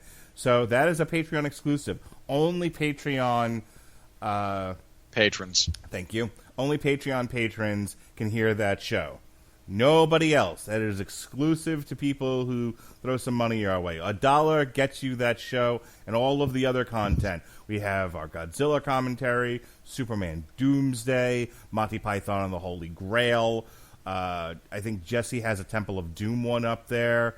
I think there's a Friday the 13th commentary. There's all kinds of movie commentaries that we've done over the years that have been shifted to Patreon. So if you didn't get a chance to hear them when they were available to everybody, now they are exclusive to you on Patreon for just $1. That's it. That's all we're asking for. And you get all of this content that you could possibly want to hear. Jesse actually just posted We discussed the She-Hulk quote-unquote controversy that developed on Twitter, where the the He-Man Woman Haters Club decided that they didn't like the She-Hulk idea because they assumed that it was just a gender-swapped Hulk and negated 30 years of this character being around. Yeah, look, She-Hulk has been a property and a character longer than most of the people complaining about this have been alive. Yeah. She's been an Avenger. She's been member of the Fantastic Four. Yeah, she took the Thing's place when he was on Battleworld. She's done like a few different Avengers set up, so she's been like both an Avenger and a West Coast Avenger. She's a perfectly fine character, all on her own right. This is not anything to get up in arms about. So we had a discussion about that while we were recording for another show. Jesse took that audio and posted it as its own separate show. So if you want to hear us talk about the vast history of She-Hulk and why she deserves to have her own Disney Plus show, and now I'm hearing rumors that they're fast-tracking and developing an A-Force movie featuring She-Hulk, Captain Marvel, Ms. Marvel, and Valkyrie. So is it all the girls in here? Yes, all the girls. Yay! And my daughter's very excited. I like What a- superheroes. Finish that sentence, Robert. Hang on. You started it. I did. What a giant waste of time. No, clearly not. Look, they're looking to build their female audience. They're looking to attract young children to these things that might have otherwise stayed away. And so here you have my daughter is a perfect example of somebody who grew up all Disney princess all the time, who's now excited for an Avengers film. Yeah, who's gonna lose? Superheroes. What now? She's gonna lose her mind the first time one of them gets hit really hard in the face. Probably. But considering we were driving through a storm last night, and miles away there was lightning strikes, and she said, "Oh my God, we're going to get hit," and both me and my wife wanted to throw her out of the car. You know, had to explain to her how lightning and thunder work. All right. So again, we've got DeSantos. There's an interesting kind of a sub-story here around this event that I do feel compelled to bring up briefly as we see Elijah Zaleski dos Santos. The Chinese Broadcast Authority, the primary regulator of media for them, which is a long, drawn-out title. You know what? I have it here, and I have some time, so give me just a second. I will look it up. The State Administration of Press, Publication, Radio, Film, and Television of the People's Republic of China. Oof. They're a bloated bureaucracy. Yay, socialism. Has actually banned the representation of visible tattoos or other hip-hop culture things from broadcast in China. And there's a lot of ink on MMA fighters. But this is actually a real problem for regional MMA, such to the point that if most regional promoters will not actually just sign or have fighters on their cards who have visible tattoos. It's too much of a problem to get around that. And no one's had anything even remotely approaching a cover-up for them on this event. So I am curious whether or not that's just selectively enforced, whether or not this is not actually being broadcast in China. Whether it's like live, but we have issues with broadcasting because all the tattoos. Or, I imagine just because, hey, corrupt government, it's just selectively enforced, and the UFC's willing to throw enough money at the problem to kind of like, hey, we'd really like our product to be aired in your country. You have 1 billion plus people as an audience that we'd really like to get paying for our stuff. Do they have pay-per-view in China? No. Okay. Oh, they don't even really they barely charge for tickets. Like there's an actual state set limit on how much you can charge for an event like this. Okay. Well, I'm just wondering, the reason why I asked about the pay-per-view is I'm wondering if maybe that's how they got around it. They were like, well, you can have an event with tattoos on it, but you're going to have to pay extra. Like what we'll do, for a broadcast rated R, that sort of thing, where if you want it, something like an HBO, you want it, you have to pay extra for it. No, there is no price discrimination in the People's Republic of China, Mark. How dare you? This is a evil capitalist propaganda that you are spewing, and will not be tolerated in the glorious People's Republic of China. Okay, well, now that I've been chastised for making an American your lack of devotion to the party, sir. My greedy American assumptions. Lily, what are you yammering on about? When boys box in this round, what type of shorts are they wearing? Are they wearing shorts that are very tight, or are they wearing underwear? Well, one of them is wearing tight, kind of spandexy shorts, and the other one's wearing loose, kind of boxing shorts. Well, boxing has a very specific waist. They have it's large waist. They kind of keep it usually up around their belly button because, the rule in boxing is no below the belt, so they keep the belt kind of higher than normal. MMA shorts are not boxing shorts, but if you're talking about like a quote unquote a boxer short, like you would wear for underwear, if you just use your eyes, jingling. How are we pronouncing that, by the way? Jing Liang, you heathen. Jing Liang is wearing looser shorts than the other fellow who's wearing very tight shorts. I don't know why this matters to you, but thanks for asking. Hey, if I'm going to be on this podcast, I have to ask something. You could that ask is correct. You could ask something relevant to the actual fight. At least you asked something relevant to the stuff happening on screen. We'll call that progress. True. She's not my son who asked, are there ropes in this? And, was looking at the screen when he asked me that. Anyway, here we go. Children, folks, they're adorable. That is one word for them. All right, we start up here, and Dos Santos starts off with a left kick. Jing Liang. Thank you.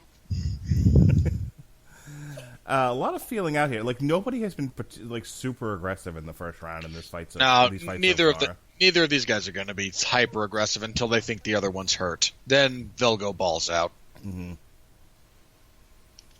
To my daughter's point, he is wearing his shorts, Jing Liang, tighter than some of the other fighters have, where they tend to be a bit baggier. Yeah, it's just whatever works for you. There's a lot of different styles. Some of them wear them longer, some of them shorter.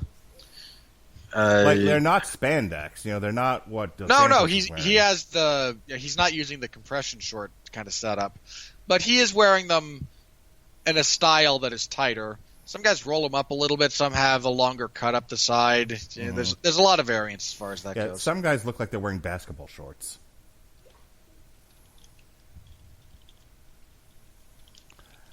And that actually happened at a UFC event. Look up Cody McKenzie and Chad Mendez. Dude still had the price tag stuck to his shorts. Cody McKenzie also famously donated a pint of blood once to make weight. Cody McKenzie, that's Uncle Creepy, isn't it? No, that's Ian McCall. Ah, darn.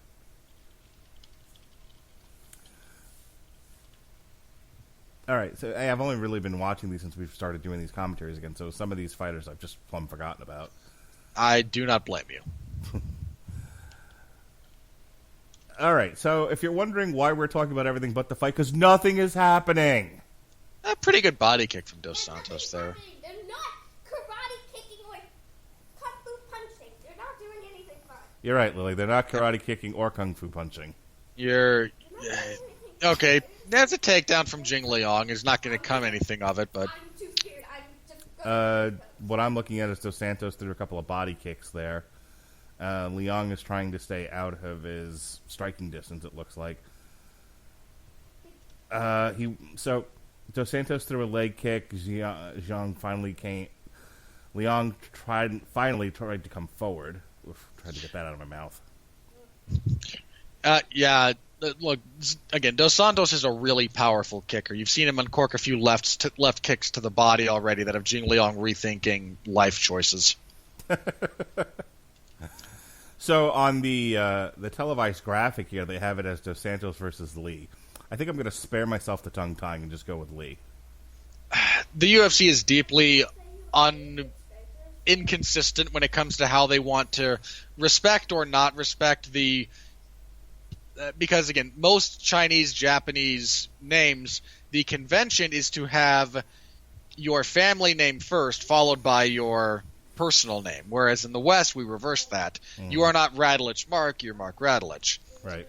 And Li Jingliang, I can't remember if Li is his family name or Li is his first name, because the UFC has gone back and forth on it.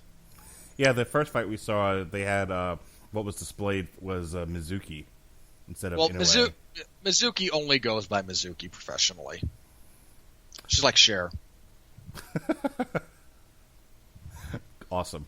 When I put up a picture later, I might just put Mizuki next to Cher. There's a few fighters who kind of want to do that, and for some reason Mizuki's one of them. So Mizuki actually had some fire. Mizuki, listen to me. Lee finally had some fire there, and he backed up Dos Santos pretty good. Dos Santos seems to have recovered.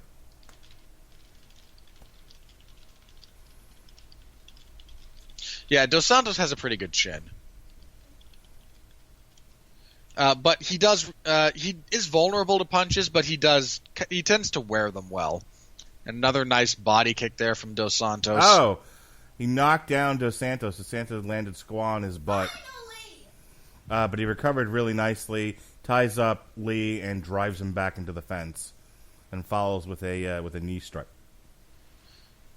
Udara seems to have yet to grasp the concept that these guys are actually fighting with their health on the line, not something scripted. She likes action fights. What can I tell you? She says me as a father. I mean, I don't blame you. I like action fights as well, but this is not a boring fight. No, look, forgive her transgressions. She's 8 and doesn't know the finer points of MMA. No. You are an unrelenting sod. I have exacting standards. I am aware of this. All right, so might have to go with Lee on that first round. With the knockdown, yeah. Prior to the knockdown, I was leaning towards Dos Santos, but with the knockdown, yeah. It takes a lot for me to give a round to a guy who was knocked down but did not get that back. No, once he got knocked down, all he did was recover and just tie up Lee so he wouldn't get hit again.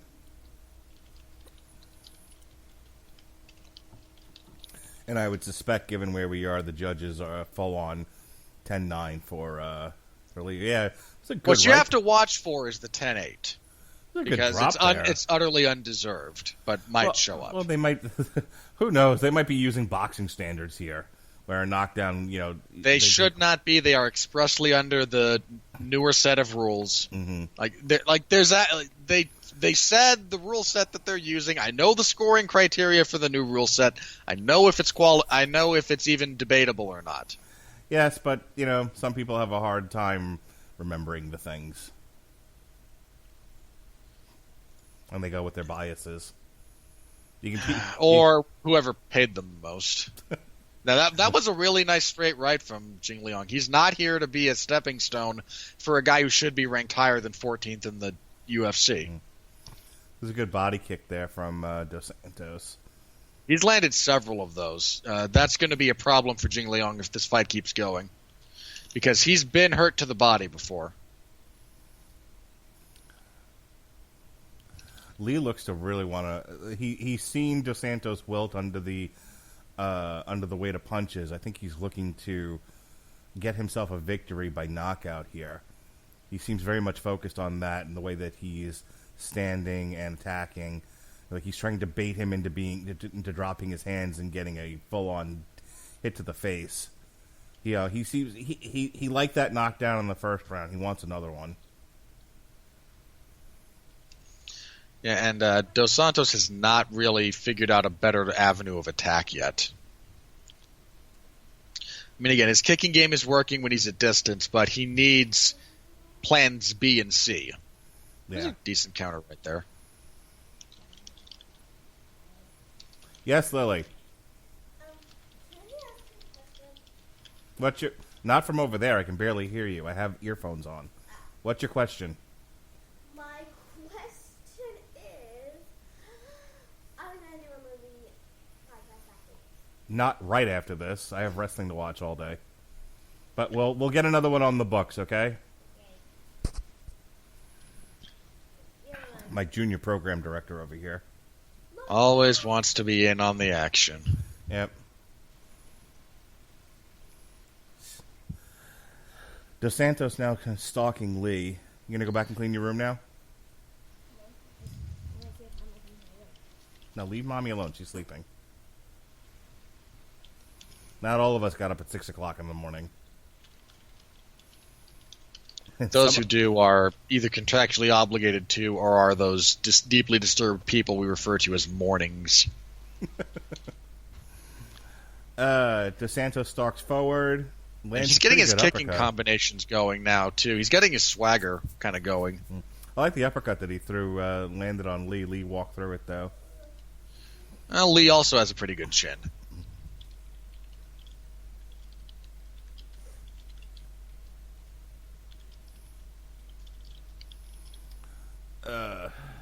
Lee is just sort of sticking the jab in Dos Santos' face. I mean,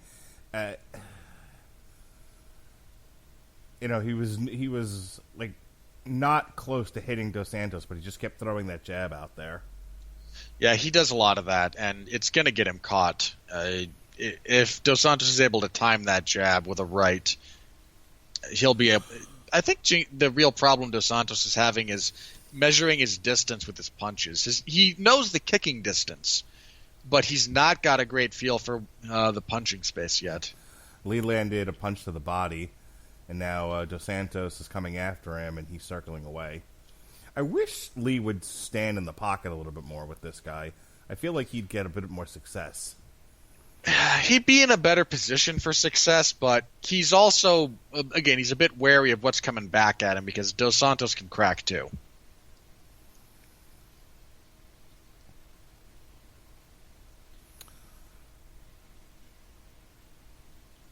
Anytime they both get into where they want to start throwing in the pocket, one of them throws, the other one blocks, and then one of them disengages before it can really develop into a firefight. But that's the thing. I feel like Lee would have more success if he would fight close. Don't. I'm not seeing a tremendous amount of success at distance. I feel like when he gets in there close, and he works his. He works his punches both to the head and to the body. He finds more success. Now, I understand the other guy can hit back pretty hard, but if he would mix it up, throw a combination, tie up, throw a combination, tie up, I think he'd have a stronger lead in the round. Well, the danger with that also, not just the power coming back his way, but Dos Santos is a really good clinch player and grappler. So if he ties up, he doesn't want to wind up on his back with this guy. Mm-hmm. And that's the end of round 2. How did you see that one? I'm actually leaning towards Dos Santos there. I thought Jing Liang really had just did not have as much consistent offense this time around.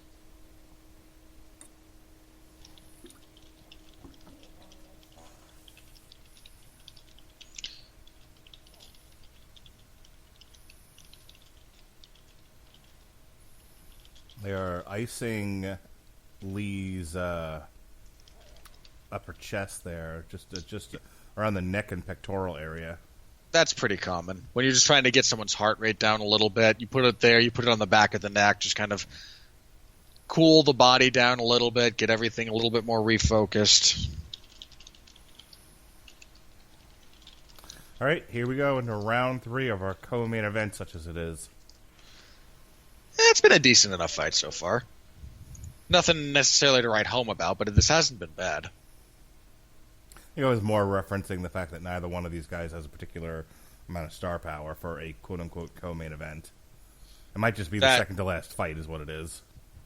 That's true. All right, we have an exchange of kicks between the two fighters, though, again, instead of staying in the pocket or maybe planting, trying to put more power on his kick, Lee is continuing to circle away and back up. Lee's not an especially powerful kicker when it comes to the round kicks. He's got a decent side kick. Dos Santos is the much harder kicker. I'd rather Lee, when he sees the kick coming, either try to smother it by just pressing forward and throwing punches, or really commit to getting out of the way and then looking to re-engage. Well, another option would be maybe to counter the kick with a takedown attempt and maybe try some ground and pound.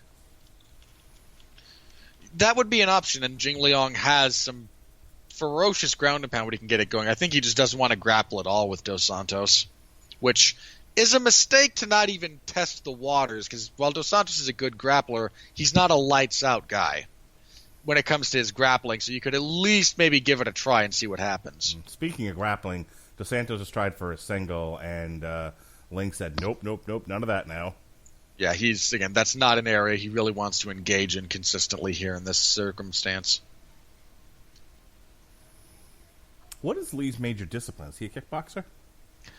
I couldn't tell you what his discipline is. He's primarily known for being a heavy puncher in MMA circles. Again, he's got a decent kicking game to kind of annoy you. He's got a good side kick.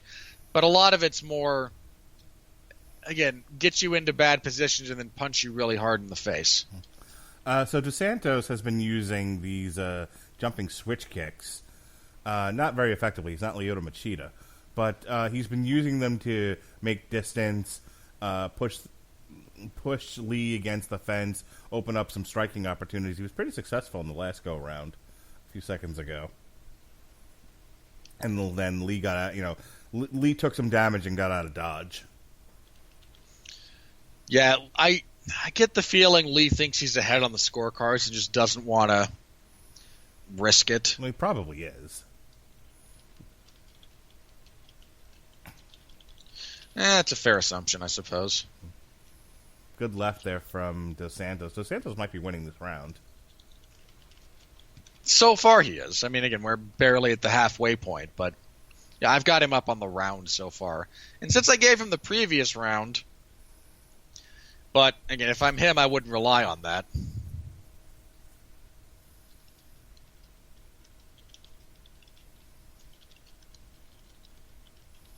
And we have a takedown off a kick by Lee. Dos Santos escapes immediately. Now, see, I don't understand why, if Dos Santos is the better grappler and this guy's got heavy hands, why he doesn't take those opportunities to maybe work from underneath. Like, go ahead. Let Lee complete the takedown and make him sorry for it. Because now we're back on the... Because he's not the best bottom player, and especially in MMA, you have to be really great off of your back if you're going to get anything going. Otherwise, you're just losing time. Right, but that's also an opportunity then for him to escape and reverse positions, take a back, that sort of thing. In other words, I want to see him utilizing his ground game a little bit more if this guy's such a heavy puncher, rather than continue to get into half a firefight with him. Oh, I think Lee took some damage on that last exchange. He kind of just bumped into the fence, kind of drunkenly. Yeah, I think he got his bell rung a little bit there.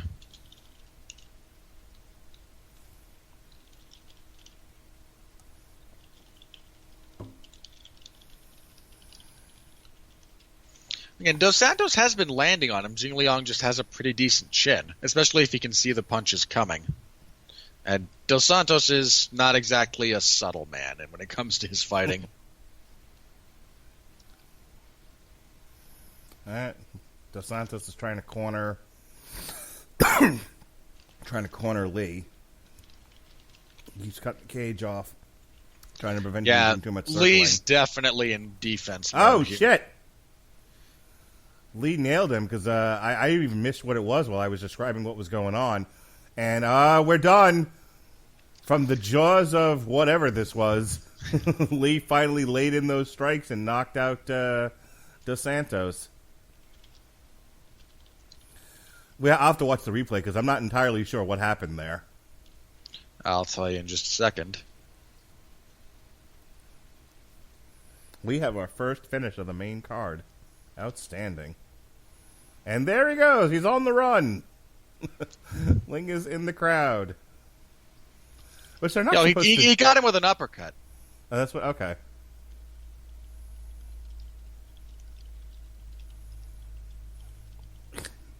I didn't think you were allowed to leave the cage like that. You're not supposed to be. We're in China, though. Dos Santos is not happy with that stoppage. I'm not sure I agree with his. It All didn't look great, here's but the replay. Okay, so again, it's a glancing uppercut, and then he just doesn't let him off the hook. yeah. Not the best stoppage in the world, but I can live with it. So it looked like, I don't know how much damage he actually took from that. Because, again, it was glancing, and then he just seemed to lose his balance and back up, and then Lee was all over him. Okay, so yeah, he stumbles back off the uppercut. Lee jumps on him. Yep, a bunch of lefts to the face. A couple of right hands, and he falls over again. And the referee, I think, stopped it just because he was just knocked. He got his legs knocked out from under him via his head. Yeah, again, this is not the best stoppage you'll ever see in the world, but I can understand why it happened. He does not, the way he falls initially, his arms kind of go limp by his side rather than are out to brace himself. By the time he gets there, he's braced, but by that point, the ref's already moving to stop the fight. So. Right. Well, look, I'm not going to...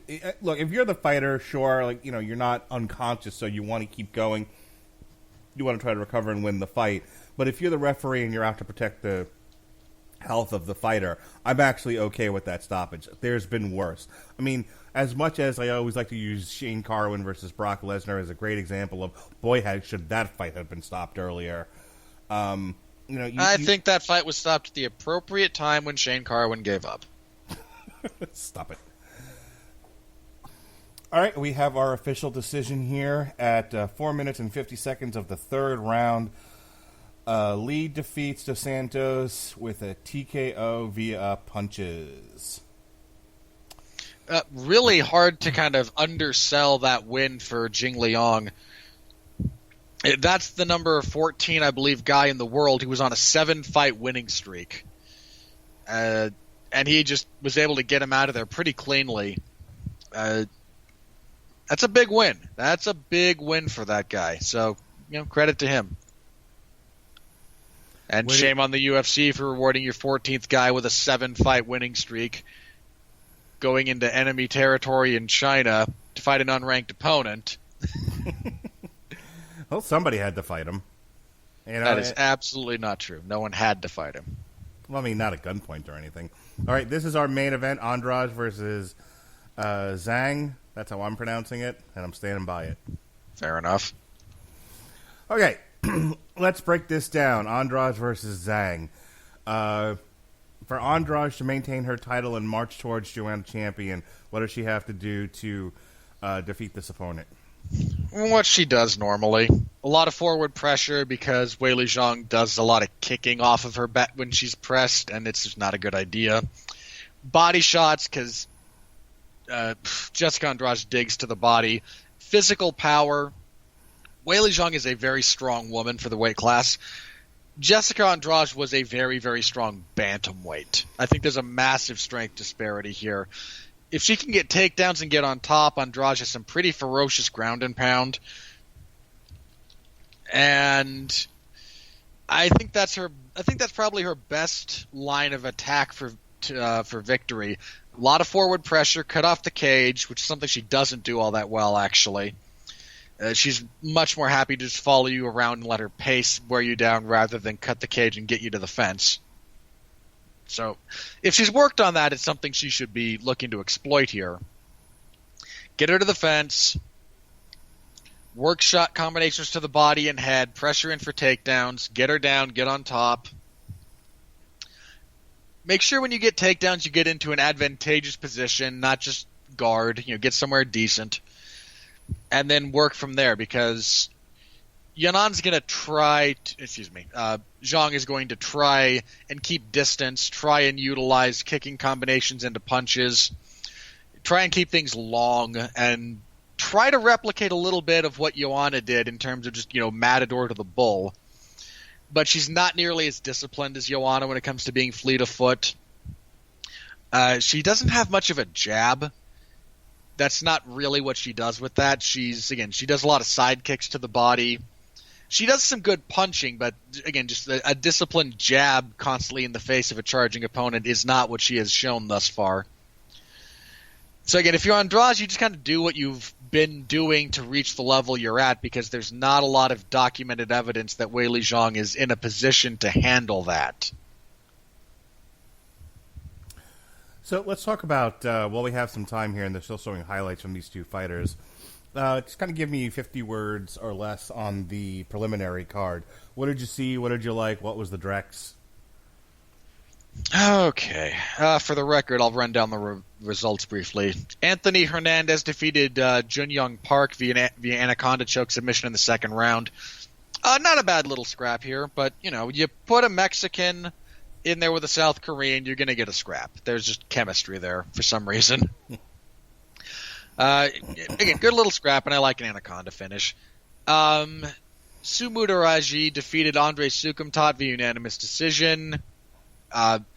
If you're really into some of the minutia of what Mudairaji was doing, then, the way he was moving and angling, he looked pretty good, and Sukumtat seemed to mentally check out after the first round when he broke his hand. Da-Un Jung defeated Hadis Ibrahimov via power guillotine choke 2 minutes into the third round. This fight was the worst, but it's it's crappy light heavyweight, so you would have loved it. Terrific. Demir Ismagulov and Thiago Moises, good fight. Ismagulov is a genuine up-and-comer in the lightweight division. Pay attention to that guy. Adalong Hele defeated Dana Batgarel via unanimous decision, 29-27 across the board. 29-27 is BS score. I have no issue with him winning, but giving him a 10-8 no. Pretty good fight. And Carol Hossa defeated Laura Principio via split decision. This was not very good. It wasn't boring, but it was not very good. That's my story as far as that goes, and I'm sticking to it. Well, we're waiting for the fighters to enter the cage. I'll go through what you've missed here on the Radulich Broadcasting Network, or maybe you haven't missed it, just haven't had a chance to listen to it yet. We kicked off the week with DC First Superman Lobo. We did a TV party tonight for Krypton Season 2. Held awake. Get it? Because the show was canceled. Terrific. We also It's dead. He's fat. We had Jeremy. We had Jeremy Lambert. Will you shut up? We had Jeremy Lambert from 401mania.com on the Metal Hammer of Doom, a special edition of the Metal Hammer of Doom, where we reviewed Taylor Swift's Lover. Hang on, wait. What's the thing that the antithesis of the Metal Hammer of Doom that you do on occasion? We did it once. It was the country washboard of jubilation. You should have called it that. I was thinking about it, but I was like, you know what? My as we were reminded last night, Jeremy has only so much tolerance for gimmickry, and I really wanted to take this seriously because I want him to come back, and he's not the first or the last person to dip his toe into the Radulich and Broadcasting Network pool only to get his foot burned. So I was like, you know what? This is something that he takes seriously. I'm taking it seriously too. So there was no nonsense to be had. Apart from two grown men in their 30s, well, one in his 30s, one in his 40s, expressing their appreciation for Taylor Swift. Look, if you are a professional reviewer, you have to review everything and treat it seriously, and I was able to do that. I think I should be commended, not insulted. How about both? Fair enough. I can do both. You can do both. All right, so yes, we reviewed the new Taylor Swift album, Darling, I Fancy You. That's all I'm going to say about that. Jesse and I got back on the right track with some trance metal. We reviewed Rage of Light Imploder. Robert Winfree was holding it down on Damn You Hollywood on a special Thursday show. Him and Alexis Hannah reviewed Ready or Not. Alexis Hannah and wherein I pitched a dark comedic take on the end of Avengers Infinity War. Oh, I can't wait to hear that. Alexis Hannah was pulling double duty as she and I also reviewed the made-for-TV movie, now currently on Blu-ray, also shown at San Diego Comic-Con, not Five Nights at Freddy, but rather the Banana Splits movie. Totally started as Five Nights at Freddy's. It did not. May have been loosely inspired. No. You don't get to put loosely around that. And then myself, Robert Winfree, and Jason Teasley last night reviewed Zombie Tidal Wave. All of those are in the archives. All of those are available for public consumption. But if you like all of that, and you're interested in hearing our thoughts on D23 and She-Hulk, and hearing my kids blather in the background of some movie commentaries, go ahead and check us out on Patreon, as we said before. A dollar gets you the best content on the internet. That's what I tell people. I mean, it's not true, but you can tell them that. Shut up. $1 gets you our content on the internet, and we stand by it being good as far as what we can do. I would not call it the best on the internet.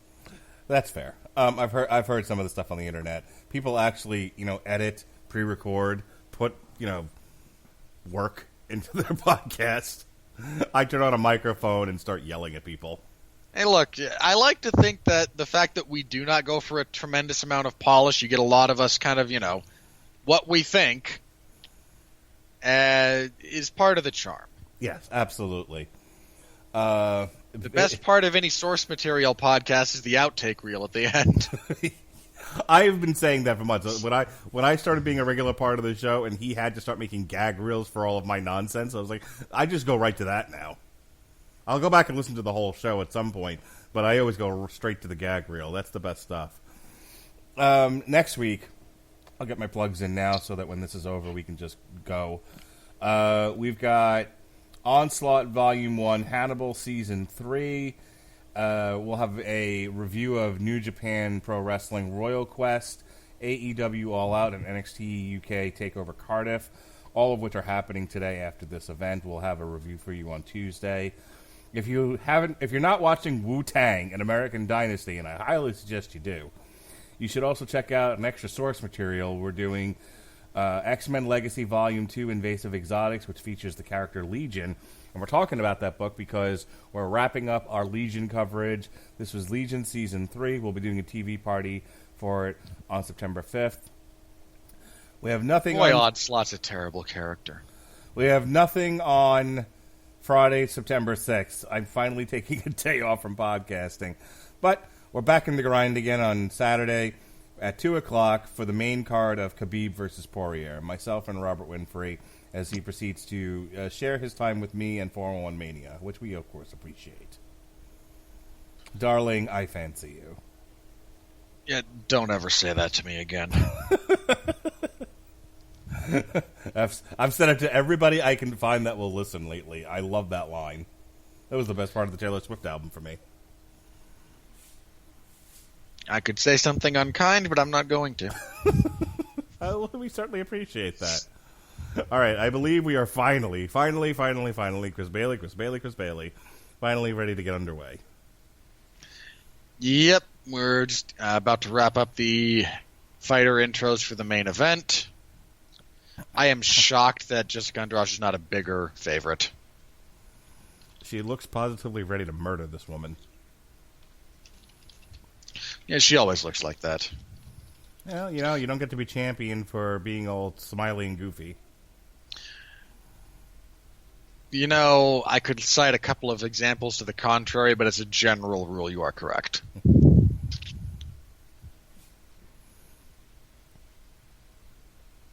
Yeah, look, Jessica Andrade is a bit of a tank. She wants to, crush everything that is you into nothingness.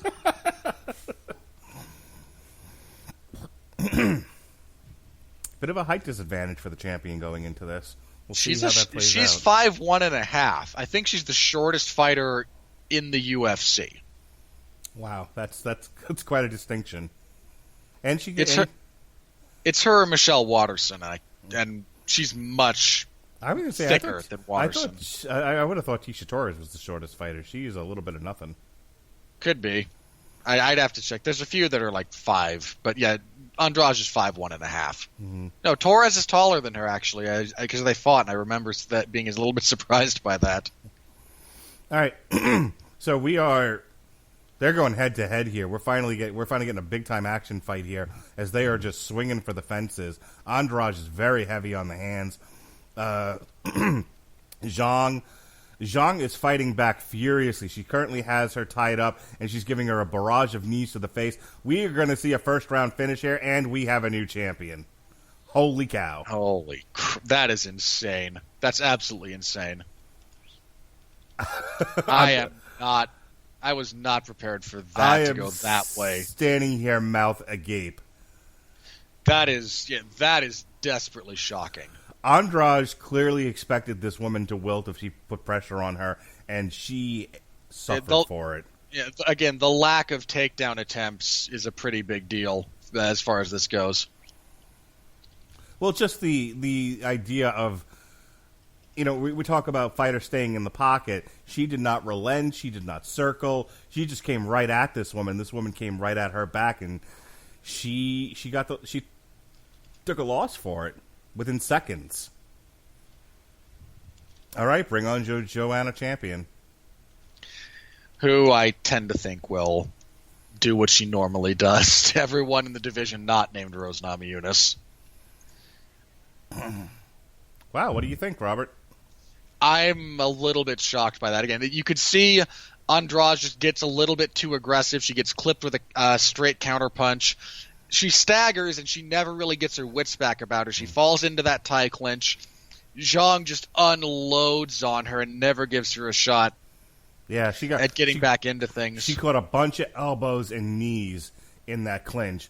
And, Zhang just never let go of that clinch. And then when she finally does, Andrade is just so out of it, she can't defend herself. And Zhang finished her off. It was a big time right there. Yeah, again, she got too aggressive and fell right into that counterpunch. That is the first Chinese or, moreover, Asian champion in UFC history. They talked about that in the promo for this, about her wanting to take the belt home to China and all of that. I'm sure Dana White is pleased as punch and will parade this woman around Asia as often as possible. Until she loses the belt, which I have to imagine is coming rather quickly. Well, Joanna Champion has to get through Michelle Wallace. That's... Oh, God, I don't want to jinx anything, but unless Joanna is shot beyond what is reasonable to expect her to be at this point, that's a mismatch. No, I understand that. When I mean get through, I mean she actually have to fight first, which is taking place in October. So you figure this woman sits out until Joanna is ready to fight again. You're not seeing that fight until early 2020, I would imagine. Maybe a card sometime in January at best, January, February. Yeah, I don't know if you. I mean, she didn't take a tremendous amount of damage here, so maybe. Let's see. Let's go look at the UFC list of events here, where they're still building cards. Because if you want to get her a quick fight again, you've got. I mean, you can't put her on the Maya Askren card because they're headlining that one. They need something for Russia. Yeah, they need a lot of things for Russia for that card. They don't have they don't have a headliner for this one. They've got according to this, what's been booked here is Klidson Abreu versus Shamil Gamzatov. Ed Herman, all right, versus Antigolov. Sure. It's so amusing to listen to you stumble over these names. This was a mistake, and I'm sorry I've made it. They've got this other Nurmagomedov fella at welterweight versus David Zawada. So they don't have anything here, and I don't know who else they've got at strawweight that they could throw against this woman for a headline. There's not a whole lot, actually. Again, you have the next two contenders in Joanna and Michelle Waterson to have it out. The other option here is they've booked an event in Busan, South Korea, on December 21st, which needs a card. It needs the whole thing. Look, there's plenty of time before that event. So if I'm the UFC, I'm probably having her headline and put a title on the line in South Korea. All right, I need to listen now, so pausing is.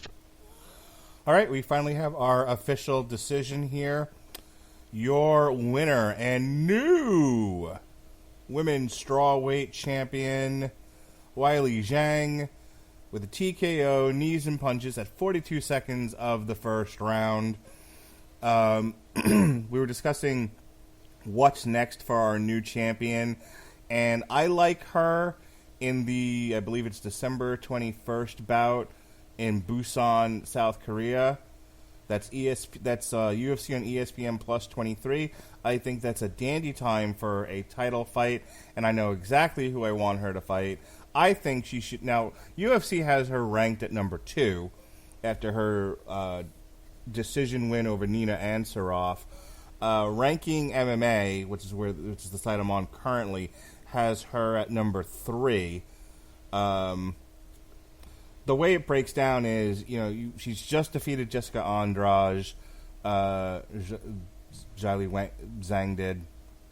Rose is taking time off. Joanna's already in a fight. So your number 3 ranked opponent is the 8-0, 5-0 in the UFC, Tatiana Suarez. I think we send Tatiana Suarez to fight this woman in South Korea for the title. What do you think? Much as I do kind of like the idea of Tatiana Suarez in the title picture, she's rehabbing a neck injury. Oh, is she? She's had some gnarly neck issues for a long time. That's what actually halted her quest to wrestle in the Olympics, was some nagging neck issues that she's still trying to really deal with. How long is she out for? I do not know. If she is available, I think that could make a lot of sense. If Joanna comes out of fighting Michelle Waterson very clean and quick, maybe you make that fight then. You could do that as a quick turnaround. But no, Suarez is, given her wrestling pedigree and just how dominant she is an inevitable title contender. The only other person right now everyone's pretty busy. Nina Ansaroff is coming off a loss, so she's out. Claudia Gadelia. Excuse me, Claudia Gadelia. No, Gadelia is not a relevant fight. Well, no, I'm. If you'll let me finish, is busy. She's got a fight with Cynthia Calvillo on December 7th. Carla Esparza has Alexa Grasso on September 21st. And Michelle Waterson, we've already talked about. So the only other person that's viable at this point who has a winning record is Marina Rodriguez out of Brazil.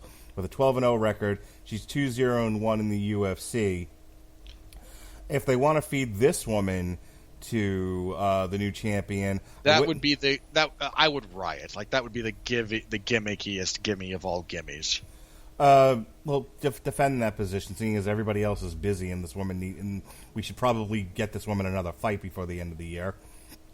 I mean, if you come into work at the UFC on Monday and think this woman needs a fight, we want to put her in South Korea. Who do you got? Why not Maria Rodriguez? Because she has never fought on anything approximating the main card of a UFC event. Okay. Because she's the 12-0 record doesn't do anything for you? No. Okay. Look at the people she's beaten in the UFC. Even I get that the win over she's coming off the Torres win. But she also beat Jessica Aguilar.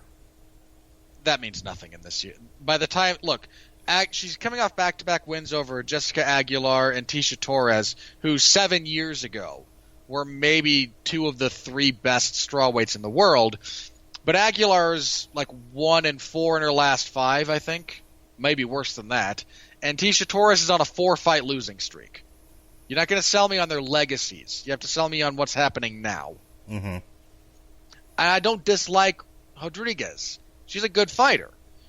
But that's very much kind of if that's what you do, you're passing over a bunch of other higher-ranked fighters. And I get that the schedule is a thing. I really do. But there's a degree to which the meritocracy has to be preserved. Well, then, unfortunately, you don't have a lot of options here. let's go over this one more time. Unless they want to do a rematch with Andrade, which I do not think she deserves, or unless Rose Namajunas decides to come back for it, which, not really sold on that either. No, Rose would actually, I think, do a number on her. I'm just not excited about people coming off losses going back for title fights. Like, you got to get another fight in there first. So that's a theory, I suppose. Not one the UFC subscribes to. Okay, that's fair too. So maybe we'll keep Thug Rose we'll put her in the maybe column here, along with Joanna Champion when she gets by Waterson and doesn't take too much damage. So in fairness to Michelle Waterson, if she pulls that upset, it's got to be her. Oh, sure, but come on. Again, I'm not picking her, but crazier things have happened. Look at what we just saw. You've got a fair point. So how far back do you go before you go, that's it, I don't care how good their winning streak is or what they've done recently. Nobody after the certain number gets picked. Because here's why I say that. Marina Rodriguez, according to Ranking MMA, is ranked number 9. And then it's just a shit show after this. That would be... I don't think anyone after 10, at a bare minimum. Okay. Because you have this 14th ranked fighter, Yan Zhang, who's 11-1 and 4-0 in the UFC. He's actually had more fights in the UFC than Zhang did going into this fight. True. And Yan Xiaonan is a good fighter, but Zhang's a better one. And she's got decisions over Angela Hill, Suri Kondo, and Vivian Pereira. I mean, unless you want to feed Felice Herring to her just for shits and giggles. No, Felice Herring is not a thing. She's a pretty face. She looks nice on a poster. I disagree. You would. All right, so then who do you like? Your matchmaking, what do you do here, since you don't like any of my ideas? I think you have to wait another 2 months to see how a few things play out. I mean, it sucks, but that's kind of how this has to go sometimes. You have to see how some of the top fighters shake out when they actually get in there and fight. Well, here's what by the end of September, we'll have the winner of the Carla Esparza Alexa Grasso fight, though neither one of them probably deserve a title shot, no matter how much that shakes out. No, not at all. And that just leaves, by the end of October, Joanna Champion and Michelle Waterson. So I think that's what you're going to wind up doing is the winner of that fight, unless Tatiana Suarez is ready to go sooner than I necessarily anticipate. Or the UFC wants to go with a more fan-friendly matchup because Suarez is just going to double-leg you into oblivion and then smash you from top position.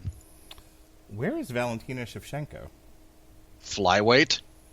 Because, I 10 pounds heavier? Well, no, I'm just looking that Joanna Champion fought her and lost. Yeah, she moved up to flyweight to try to win that vacant belt and had nothing really to offer Shevchenko. Okay. Because Valentina Shevchenko is a very, very dangerous... There's two things. I'm going to piss off some people here. Two things are simultaneously true about Valentina Shevchenko. One, absurdly talented woman. Two, her fights have a history of not being terribly engaging to the audience. Because, oh god, that Liz Carmouche fight was just the worst. Now she's the current flyweight champion? With 2 title defenses. One, a brutal head kick knockout over some bitch from Ohio. Yes. Jessica I. I remember discussing the some bitch fight. Yeah, again, body kicked in the first, taken down, mounted, abused, head kicked into unconsciousness in the second. Do you think Valentina Shevchenko can make No. Can make strawweight? No. No? Just No. No. Not at all feasible for her. Anybody in the top 10 at strawweight you think should go up? Oh, sorry. Anyone at flyweight you rather think she should go down for a fight with this woman? Let me bring up the rankings here. I mean, I'm not seeing a tremendous amount of good there's prospects here.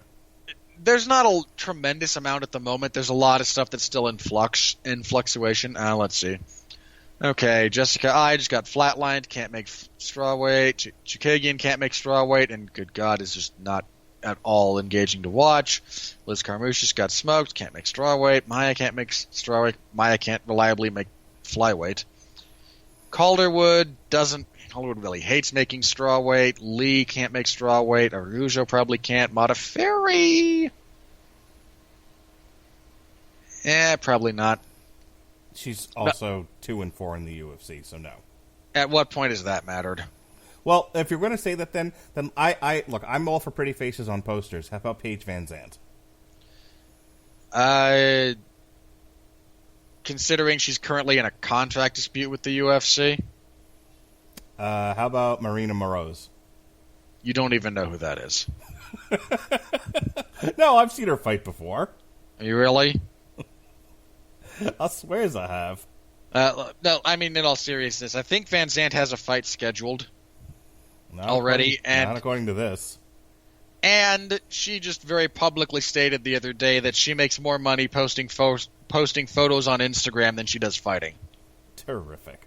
Well, maybe that solves the problem. It's like, here, we'll pay you a decent amount of money to go fight this. The UFC will not stipulate to that at this point. And send her a fun fight in South Korea. Yeah, I don't think that's happening. All right. Well, then we'll see what happens here. We'll see how this shakes out. I suspect you're right. I suspect they're just going to wait to see how Joanna Champion versus Waterson goes, and we'll call it a day. So this has been our coverage of Andrade versus Zhang on ESPN+. We hope you've enjoyed it. Robert's going to tell you about the 401 Ground and Pound radio show, and we're going to get out of here.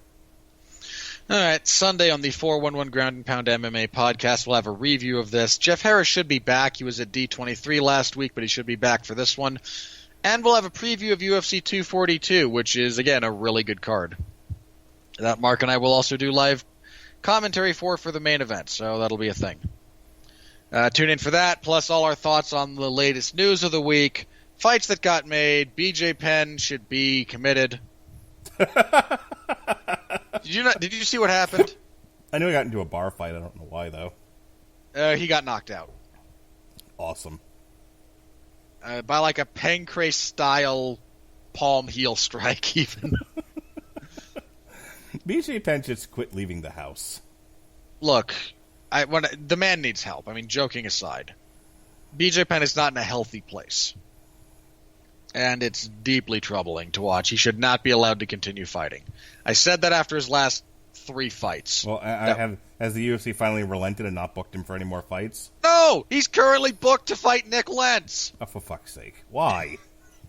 I don't know! Good grace. I guess these could have... I guess... You know what's funny? Chuck Liddell, right? They pull Chuck Liddell... And they say, no more fighting for you. We need to protect you from yourself. So Dana White publicly said, I don't want that kind of money. Bullshit. Well, apparently he doesn't want it for his friends. He doesn't give 2 shits and a fuck about BJ Penn, apparently. He's like, you get all the fights. You fight till you die. Does BJ Penn owe somebody money? I remember Sam Mercati saying he doesn't need to do this. He comes from a rich family. He comes from a relatively well-off family, yes. Did he put it all up his nose? No. I genuinely think BJ Penn does not know who he is if he's not fighting. That's unfortunate. I'm sure. I do not disagree with that. I think it's a sad reality for the majority of professional athletes. Once they no longer have that, they have to find out who they are as a person again. Because what has consumed a significant chunk of their life is no longer there. Oh, that's sad. His ex-wife has also alleged years of alcoholism and drug abuse. And mental and emotional and physical abuse from him to her. He apparently threatened some guy with a machete. Not that, look, BJ Penn is a sad, sad case study that is going to end up badly. That's going to have a very bad ending if we don't do something about it. Well, again, this is why I said, though, wait, why would you continue to, and in all seriousness, why would you continue to book fights for this guy if he's in such bad mental shape? Like, I don't know. I don't think he should be sanctioned by a governing body. Well, that came out wrong. What I was actually trying to say is, if you're the UFC, never mind governing sanctioning bodies, you don't want the bad press. Why would you put this maniac in a fight where anybody who's a journalist worth their salt is going to bring all of this up? Well, for the record, you did just throw a pretty big caveat onto MMA journalism as it pertains to the UFC. Well, that's kind of my point. Is that if you're a journalist in the world in the world of sports and you're covering MMA, you can't ignore that. Watch them.